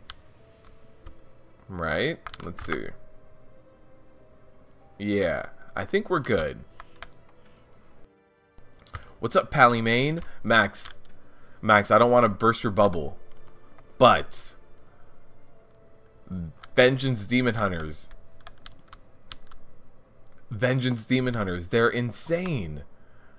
How come nobody ever told me? Okay, look, let's do another really big poll. How come nobody ever told me that Vengeance Demon Hunters were this insane? I mean, look, it's like, can there be more mob density here? Like, please. I would like more mob density here, Blizzard, please. Alright, once we apply Frailty, we just start smacking things, and then we just keep our Sigil of Flame up. Look at this. How ridiculous is this? I mean, come on. There was...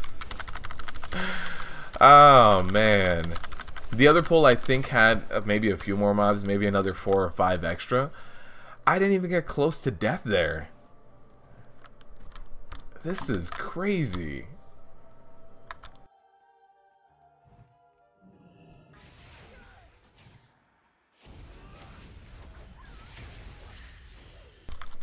But during raid bosses, we do feel a lot more normalized. But for trash, for AoE pulls, this is insane. I think in order to compete with bosses, we would just need one more, like a 1-minute cooldown. Another one. That would be it. That's all we need. Ooh. I don't know who that is, but she's scary. Let me see if this other pool is back up. No, I cleared this whole area. There was a ton of mobs here. Let's go turn this in. Hopefully these mobs will spawn back again. You'll never Demon Hunter main. Demon Hunter is going to get the damage nerf bat. I feel like, hasn't Demon Hunter gotten a damage nerf bat like 2 or 3 times already? I feel like Spirit Bomb has been nerfed twice, but still not enough. Just another day in the life of a tank. Just doing big AoE pulls, man. Destruction. Demon Hunter for Mythic Plus, I agree. I think Demon Hunter for Mythic Plus is going to be very strong. What do we have to do now? We gotta come over here. They're still the highest DPS tank class? Yeah. I can see why. I mentioned it earlier. I can see why Mion decides to run Demon Hunter, because you can sustain over 1 million damage. If I had damage meters right now and numbers were like relevant, I think this would be kind of insane. How come my interrupt didn't work for your Drain Essence? What is this? What is this witchcraft? Get out of here. My interrupt is down now.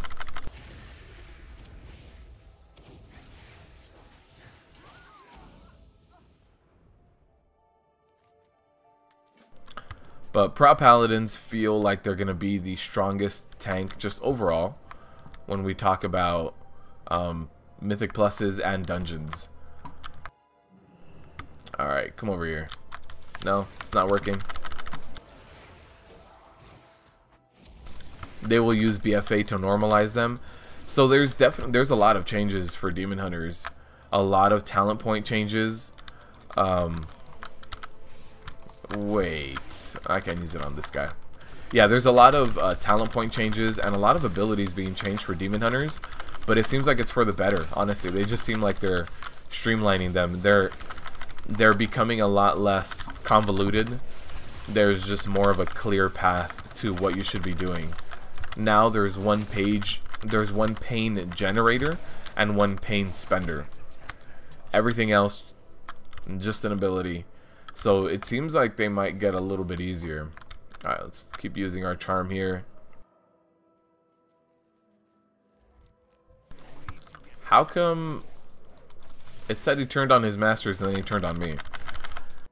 I needed Arcane Torrent for better interrupts. Yeah. In live, my Demon Hunter is Blood Elf, but I decided to roll Alliance here so that, you know, we could show Alliance a little bit of love before proceeding to beat them up the whole expansion.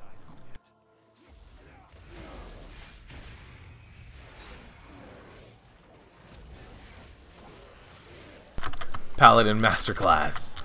Paladins, I think Paladins are going to be the strongest tanks for at least the first tier in BFA. Although there's no more tier sets, but I mean like the first raid tier, I think Paladins are definitely going to be the strongest tank. And then we'll see what type of changes Blizzard implements. But they're going to be very, very strong at first. Oh, we need to go in here? Oh, got it.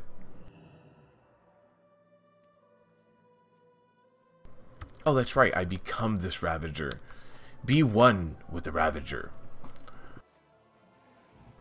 Alliance love. The Boy King. Alright, guys. Look, let's see. This was the big AoE pull I did when the stream froze. So let's see. Let's go here. Let's go here. Let's go over here. Let's pick these guys up. Let's see how this goes.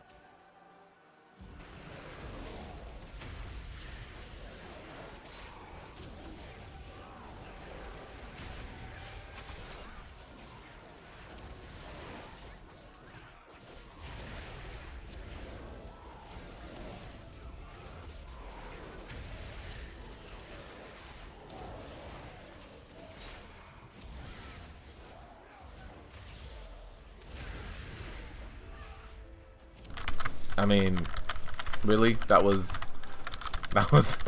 like, what, 20 people or something?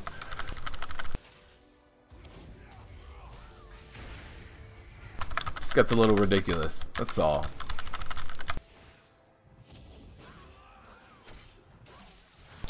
Our War Chief is going to get overthrown in BFA? I don't think so. I don't think our War Chief can be overthrown. I think our War Chief will gladly kill any coup that tries to go up against her. Our current War Chief is the most, I would argue, the most battle-tested War Chief that we've had, besides Thrall.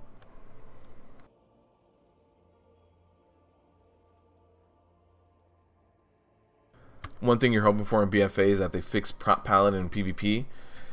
Oh, they nerfed Prop Paladin in PvP because Prop Paladins were viable in arenas.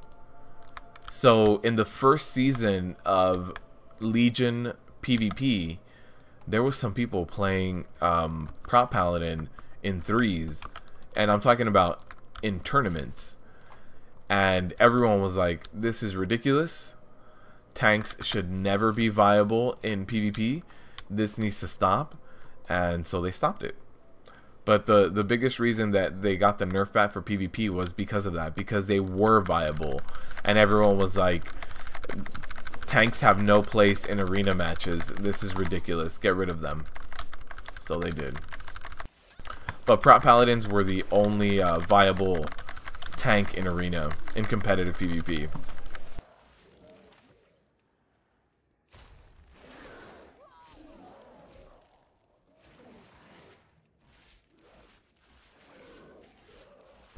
So yeah, now I'm one of these Thrall guys.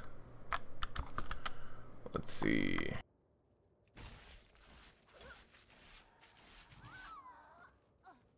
Apparently I need to... Oh, I need to kill the, like, siren-looking lady. Sylvanas will kill anyone who stands in our way. I think so. I think Sylvanas is gonna do a lot of evil things. I mean, we've all seen the trailer for BFA. I'm gonna, you know, go ahead and say Sylvanas lit Teldrassil on fire because something pissed her off. She was just like, you know what'd be cool if I just light this whole place on fire. Saurfang is more battle tested compared to Sylvana lore-wise. It's true. I didn't think about Saurfang right now. I was just thinking about the war chiefs we had before. You're right. What's up, Aquina? How you doing? You think the last thing Saurfang will do is give us Draenor orcs? Maybe. They've been talking about that quite a bit. Alright, let's see. Let's come in here. I think once we take care of what these acolytes, we'll be able to take care of this giant siren here.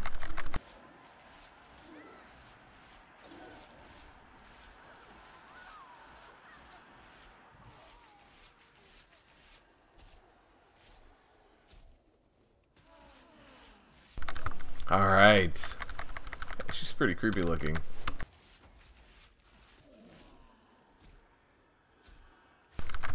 We got this. We got this. I like how the hair flows on them now. If you could see the edges of the hair behind her. And then as soon as they die, their hair just completely stops. It's like tied to their life.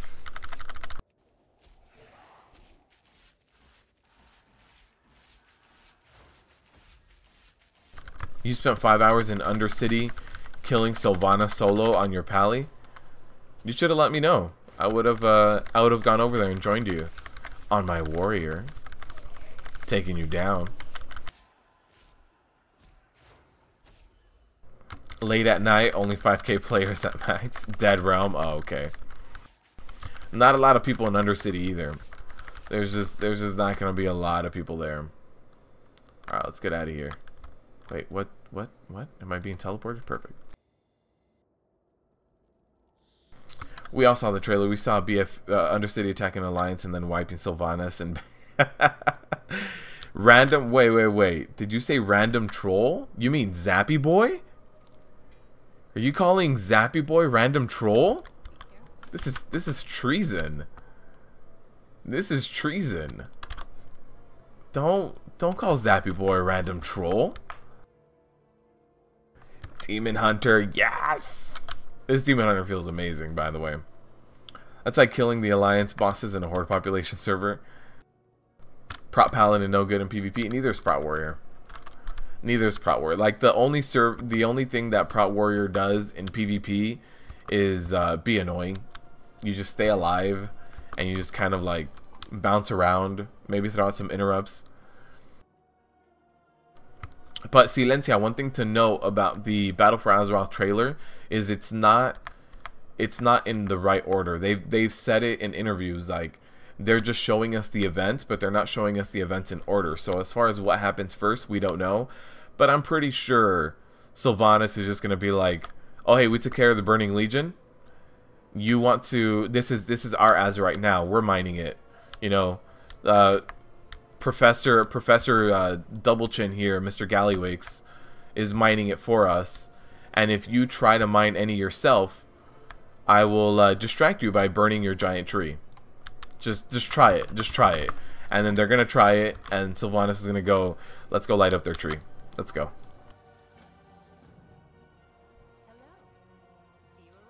Alright, what do we need to do? Oh, I need to untie her because she's not a witch.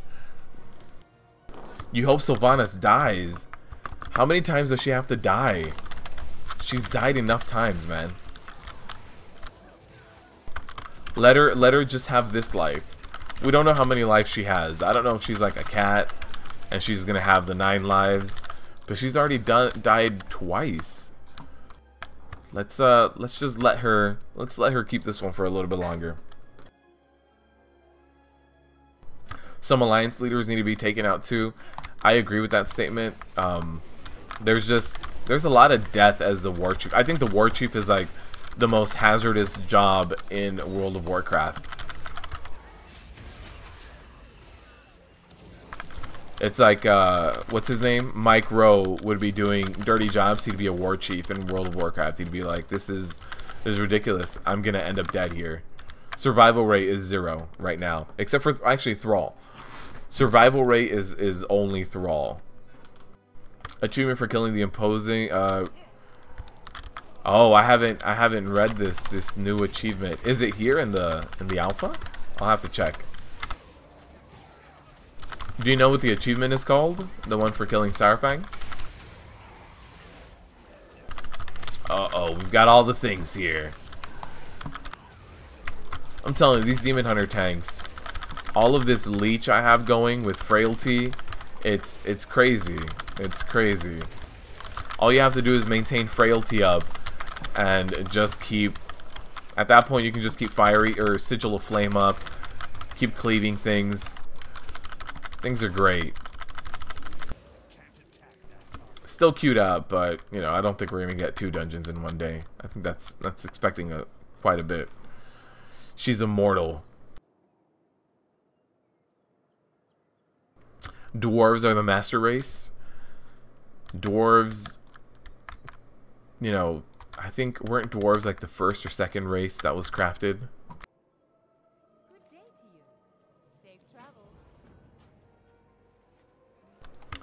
Go check my achievement for attacking Saurfang. Let's see. Saurfang. Orgrimmar offensive? Damage until he humors you by pretending to die. Oh, man, that's funny. Until he humors you. Just pretending to die. Sylvanas will use a biotoxic gas at Lordaeron on Assault. Turn everybody into Forsaken. That would be cool. That'd be really cool. Turalyon and Ilaria are on the death list. You think so? They just came back. Everybody thought they were dead for like a decade. No, actually more. We thought they were dead for a decade. But everybody had statues of them. They were dead. They just came back, and now we're just going to be like, yeah, let's kill them.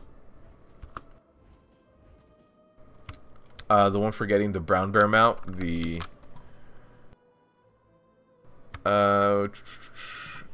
black warbear here, slay the leaders. Orgrimmar offensive, yeah, it's this one. Kill the rest of them, but Saurfang pretends to die.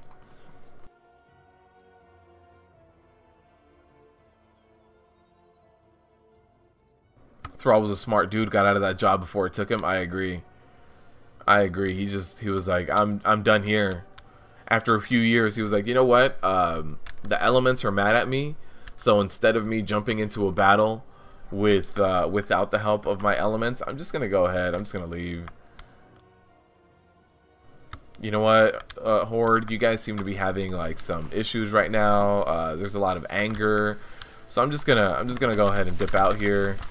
Don't mind me. Let's keep getting our sigil going here. You think Ilaria will go insane because of the whole controlling of the void? But if Ilaria goes insane, does that mean that every other Void Elf Alliance race person is also going to go insane? Don't they have to do it so that she can control it? Because if she goes insane and she's so powerful, why don't the players go insane? Why don't we go insane while playing a Void Elf? I mean, I definitely think that she's going to fall to something greater. Maybe even... So while doing the questing out here, you see a little bit of Old God influence. Just a bit. Not a lot, but it's there. Like, there was someone, I was doing a campaign, or I was doing the questing yesterday for the Horde, and someone starts speaking in one of the Old God languages.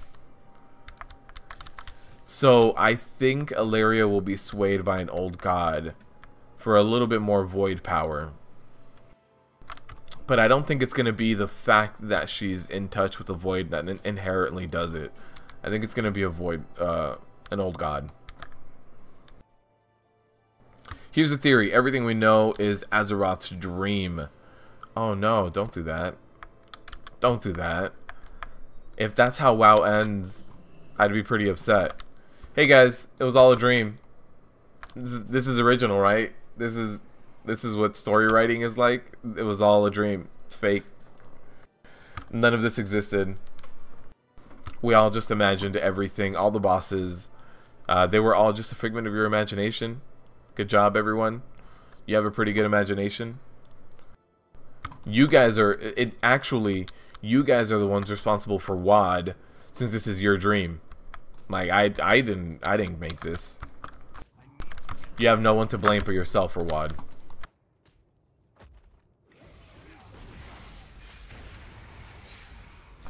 That would be the most terrible ending to WoW.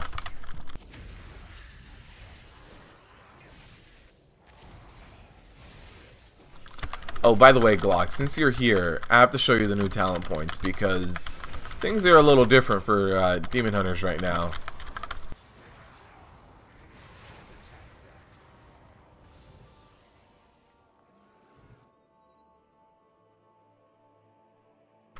What's up, STL? Is there a tie between Undead and the Void? I don't believe so. Void purple hair, Undead purple skin. Everything that's ever touched the Void in the lore has ended horribly? Yes. How does Demon Hunter feel in Alpha? Very, very good. Very good. Demon Hunter feels amazing. When Warcraft 4 comes as a real story. Yes! Warcraft 4. I want it. I need it. They're doing Warcraft 3 Remaster? Yes, that's what I've been hearing as well. You think there will be another live-action Warcraft movie since the first movie was a disappointment? No.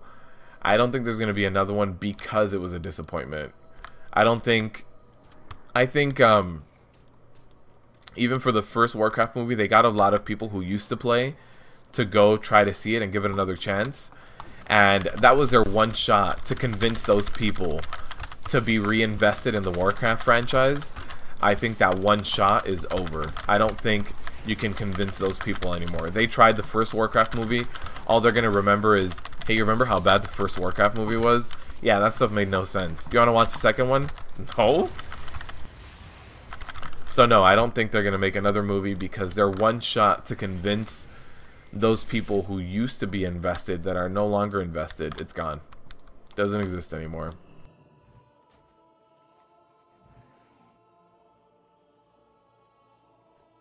So as soon as I'm done with this zone, I'll go over the talent points for Demon Hunters real quick because there's a lot of changes. A lot of changes. Let's see.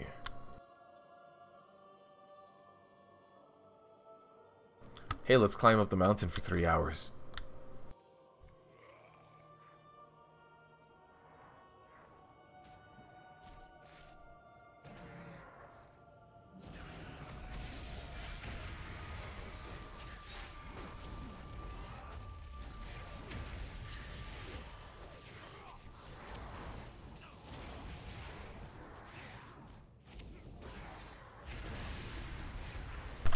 It's very likely going to be a remastered version. I hope so. I used to play a lot of Warcraft 3. So I hope that they change it up a little bit and release something new. Or release even just the remastered version.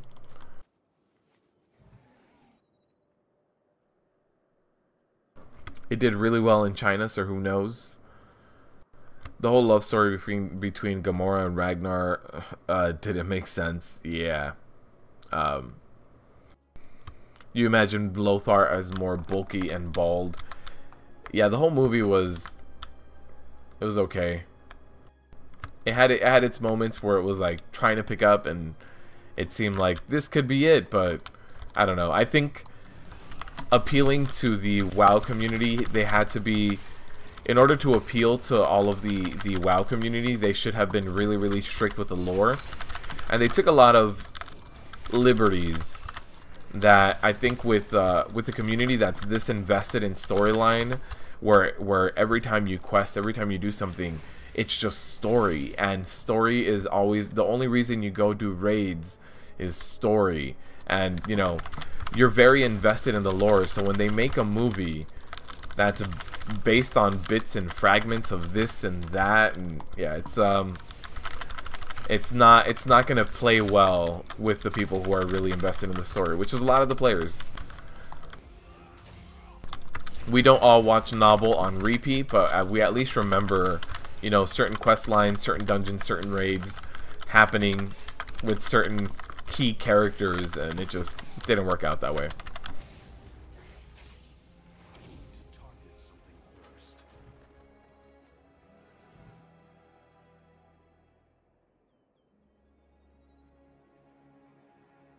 It made Khadgar feel like an annoying high school teen full of angst. You'd imagine Lothar is more wise. Alpha is very good, STL. I'm enjoying Demon Hunters a lot. Even just in live yesterday, I went from 103 to 108 on my Demon Hunter, just doing dungeons in preparation to learn how to tank properly. So even then, like, I'm getting used to the Demon Hunter rotation, and yeah, I think they feel a little bit more streamlined in alpha than they do in current live.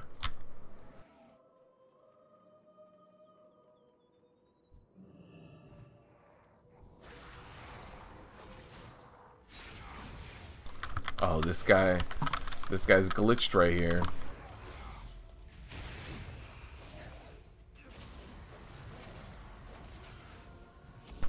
This sums up the entirety of Lothar's character. Lothar looks inside the barrel of a pistol and pulls it.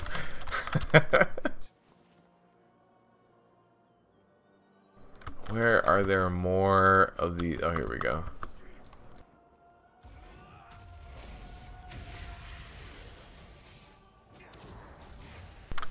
Hey, STL, I saw the message that you sent to me the other day of this, the new MMO. The new MMO. It looks really cool. I need to look into that MMO a little bit more to see if it's something that can kind of fit what we're doing right now. And right now there's a lot of alpha stuff to cover, so I'll try to see if I can fit it into the current content. It depends on how the MMO is planning to be panned out, because it hit a lot of Kickstarter goals, so they're promising the moon and the stars right now. You know what I mean? Like, they hit what, 4 times their original goal, so they ended up promising all these weird Kickstarter things that I have no idea how they're actually going to do them or implement them, and it just seems like a really big task right now. So I want to see it pan out just a little bit more before jumping into it.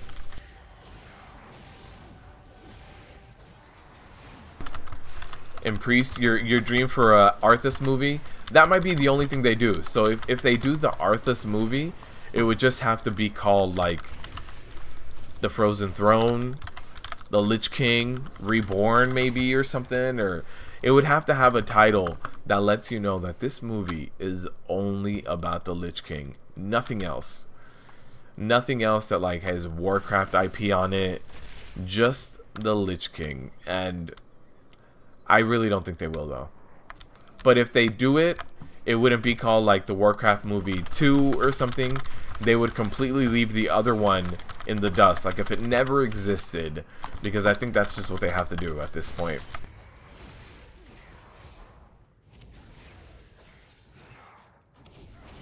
The node system thing would be good for community.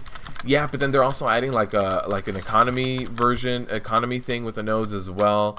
I haven't looked into it enough. I was reading into it, and it just seemed like very high level ideas and things that would be cool if they were implemented. But as far as how they are being implemented, I know that they're starting they wanted to start the beta access early 2018, and they wanted to have like early alpha late last year, and I don't know if they ever did the alpha. I haven't, like I said, I haven't researched it enough past looking at their Kickstarter. So if a lot of these things are implemented, then it would be good.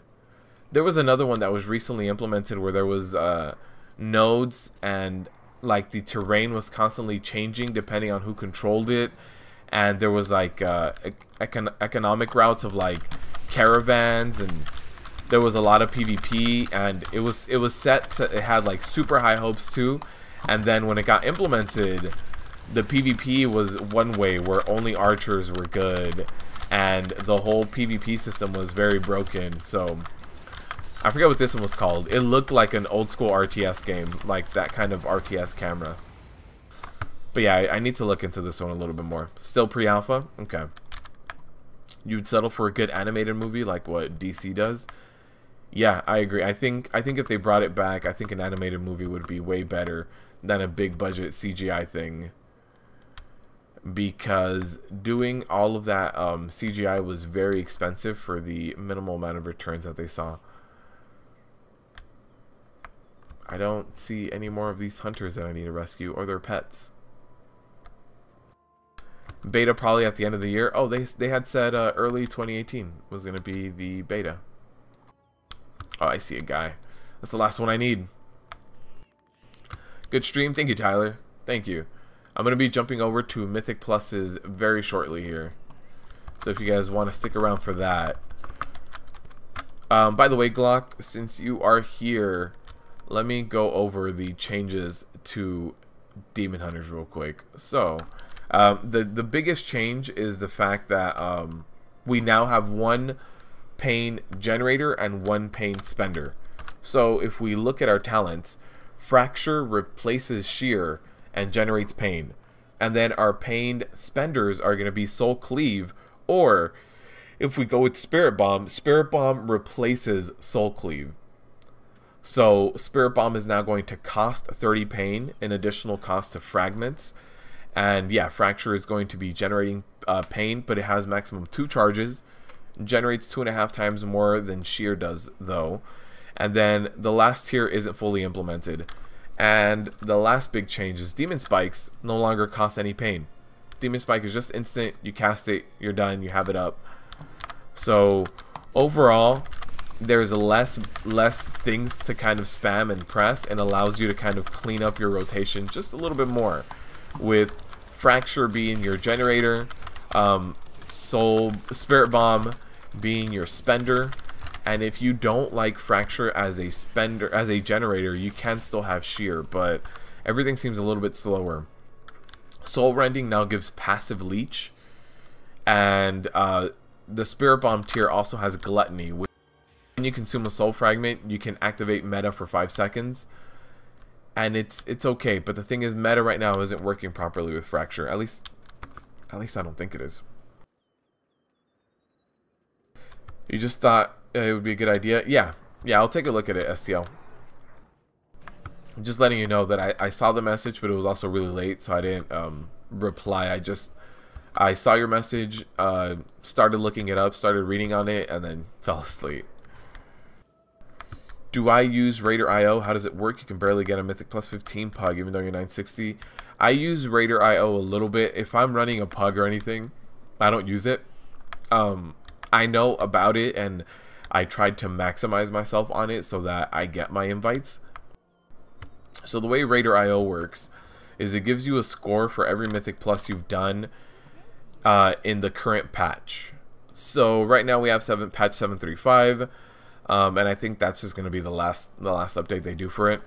So what happens is, in order for you to increase your Raider.io score, you want to do at least one of every Mythic Plus. And I'm not talking about a high level key. I'm talking about on a Tuesday or Wednesday when the week is very early. You want to load up every single Mythic Plus key you haven't done and do like a +8, +7, +8, something that's very achievable, and then you'll build a nice baseline. You'll probably be at like, I don't know, 1,500 points. So once you start breaking the +10 barrier on all of these dungeons, you'll start getting close to like 17, 18, maybe 1,900 points.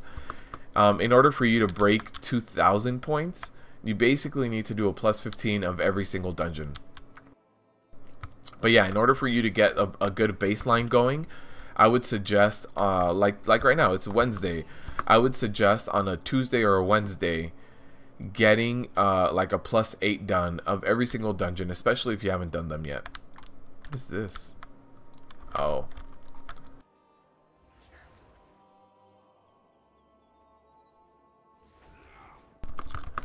how do you get score? So the reason I'm telling you to do it early is your score has to be in the top 100. In the top 100 Mythic Plus scores of your realm. So, a lot of realms, by the time Friday rolls around... Oh, what is this? I haven't seen this guy. It's interesting. So by the time Friday rolls around, you are going to... Wait, this thing is a rare mob? Yeah, it is. Let's take care of it. So by the time Friday rolls around, there's going to be so many people that did their dungeons that it's going to be hard for a +8 to be in the top 100. You're probably not going to be in the top 100 if you're if you're doing a +8. So what you want to do is do your runs on Tuesday or Wednesday so that there's less people running it and there's a much higher chance of you placing in the top 100. Does the score reset every week? No, the score resets every single time that they nerf or buff Mythic Pluses. So if you remember, when 735 went live was when Antorus came out, and they basically buffed all of the Mythic Pluses, so that right before Antorus came out, there was a lot of people pushing like a +20, and then as soon as it came out, to get your weekly chest, you only needed to do a +10, because they made the difficulty that much more, and a +10 was basically an old +15. So right now, it's going to stay the way it is right now because they're no longer releasing new tier sets. So Mythic Plus isn't going to get nerfed or buffed anymore. So you should get, like on a Tuesday or Wednesday, go in there, do +8s of stuff you haven't done. And then once you're ready to start pushing your IO score, once you built your baseline, what you want to do is start pushing those +15s of the keys you can do. Can you check your profile? Your score doesn't seem decent. It's been greater than 1K for a month already. Does it, let me take a look.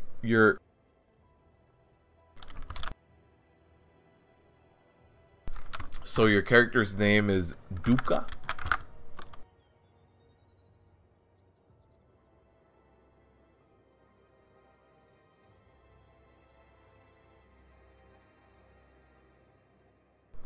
Duka, US, what did we say? Jubathos. Oh, Demon Hunter. Yeah, your Mythic Plus score is 1.1. So it says here that a lot of your keys were over the time limit. So I'm looking here. But also this patch, you haven't done a Cathedral above a +2. So you can go do a Cathedral easily. Silencia, you also haven't done a Darkheart Thicket, a Halls of Valor, Karazhan Upper, Seat of the Triumvirate, and Vault of the Wardens. So if you want your score to get higher, your score right now is 1.1k. Go do these 5 dungeons: Darkheart, Halls, Karazhan Upper, Seat of the Triumvirate, and Vault of the Wardens. Go do a +8 of all of these right now, and you'll gain a ton of points. A ton. No, not you, Demon Hunter. Silencia. Silencia plays a Demon Hunter. So you'll get a ton of points if you go do these guys right now. And then do a Seat of the Triumvirate, I mean a Cathedral as well, a Cathedral +8, and then you're going to be in a good spot. If you even want to, if you don't want to handle a +8, you can even do a +7, but right now it's still early in the week. Once you get those done, this week isn't the easiest week to push, so once you get those done, I would suggest waiting for next week till you do +10s of everything. Slowly work your way up. Playing some Warcraft before Warcraft, playing Druid in the C64 emulator using a gamepad. Oh, nice, man, nice. I want to try that. I need to get my hands on a gamepad. So +8 is the lowest. Not really Silencia, but I feel like +8 is relatively easy, especially for your item level. You have 960? You have a 961 item level, so you should be able to do a +8 pretty well. So I feel like it's easy enough for you to do a +8 with really good rewards because you're going to be building a nice baseline. It's not minimum. Like you could theoretically jump in right now and do a bunch of +3s and you would be getting points, but it's not, you know, a better use of your time is doing a +8 because I know you can do it. As a 960, you absolutely can do that difficult content. What you use your 110 on? That's on you, man. That's on you. It depends on. I think you like DPSing, right, STL? Or do you? I know you DPS and you heal. Do you like tanking as well? I would also suggest using a 110 on probably an allied race, just so that you can avoid the leveling process. I don't think you get heritage armor if you get a boost though. That's something to note. These demon hunters are crazy, man.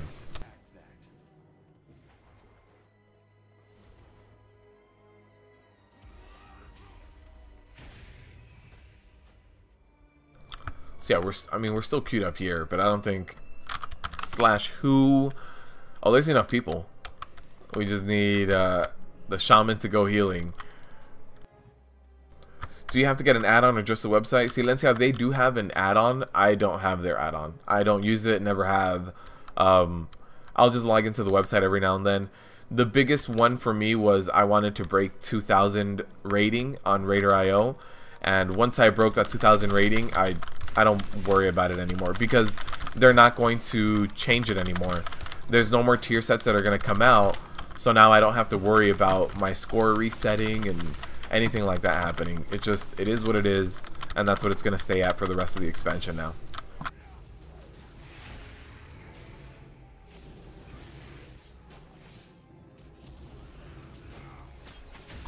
Can't go wrong with Shaman. He's already got a 110 Shaman. He joins us on his Shaman a lot.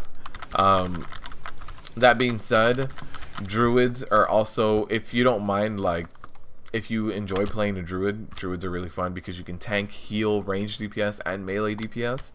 They have a little of everything. Monks can also tank, heal, and DPS. Death Knights can tank and DPS. There's a lot of classes that can do multiple roles, and I would suggest using your boost on one of them rather than on a mage or warlock, because that's pure DPS. And at that point you can kind of just level up, and if you don't like the class, it's not that bad. But if you boost a monk and you don't like Windwalker monk, well, you might like Mistweaver, or you might like Brewmaster. So the ability to completely change your role, I think, weighs in heavily here. Why, Yeti? Why? You love tanking, but you suck at it. So maybe maybe demon hunters or monks or warriors, something that has multiple roles. Maybe even druids. Oh, I know you watch Katie a lot as well when she streams on her druid. So maybe a druid, because then you can change all of your roles.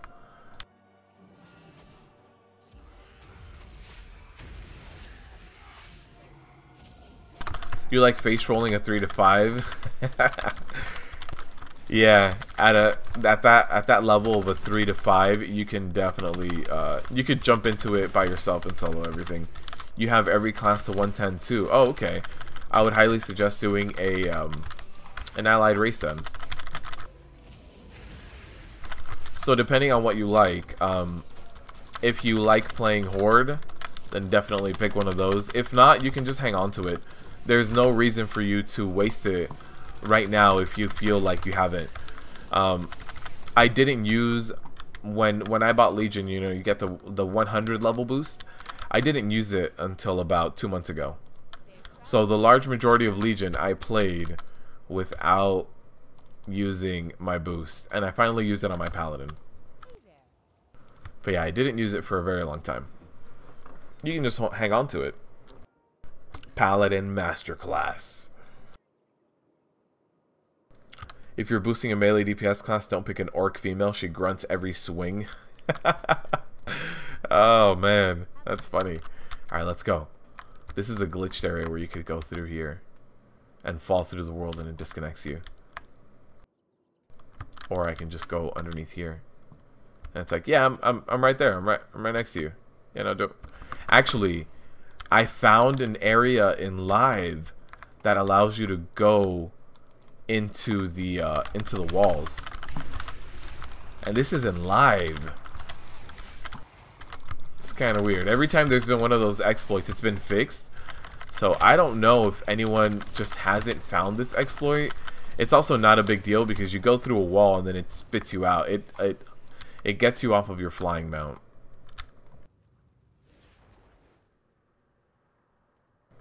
Are these things gonna come to life?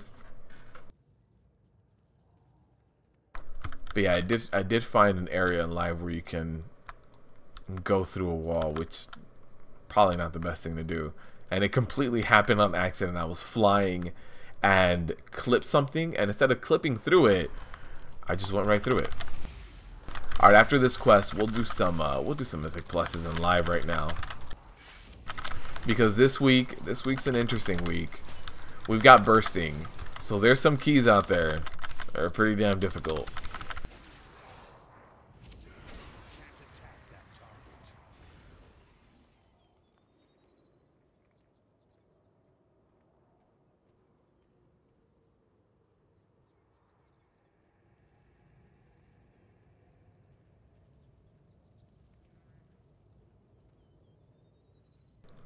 Hit you up for Mythic Plus.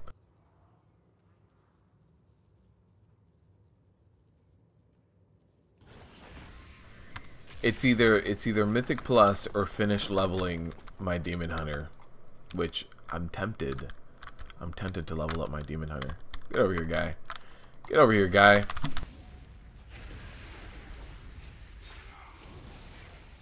Level 107, and I think the new invasion started like 30 minutes after the live stream went up. I'm pretty sure the new invasion started for me to be able to just get one more level, hit 109.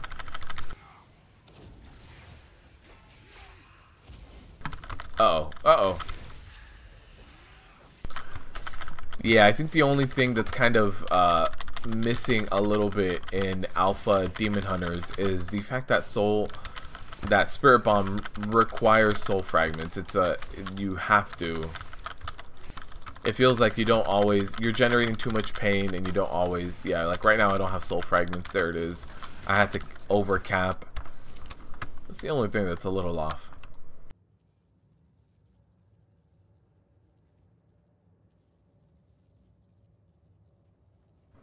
Alright, let's get you your book. Oh, hey, maybe I can go through the portal this time. Hunters can just avoid everything. Alright. Let's pick up our lovely book here. And then... Alright. Oh, we can! This is it. This is how... Oh, hey. I can replace one of these guys. Alright, this is where we find the old god. Nope. Nothing. Does this dungeon go on forever?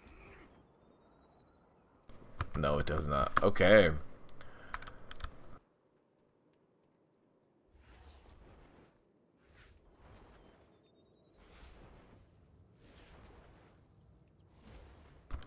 Alright guys, we are going to close off this alpha stream of Vengeance Demon Hunters, and then we're going to take a 10-minute break so that the VODs separate properly. And YouTube's been a little glitchy this morning. So we'll take a little 10-minute break. We will be back with some Mythic Pluses on live on my Prot Warrior. So if you guys want to stick around and see some rip keys today, please stick around for that new live stream that's going to launch in a little bit. So I'll queue it up right now, and you guys should see it on your sub feed. Alright guys, 10-minute break. Honestly, the VODs need that to separate. The first day we did alpha and then Mythic Plus right after, both of the VODs ended up with the same thumbnail because I didn't give it time to separate. So we'll be right back in a little bit.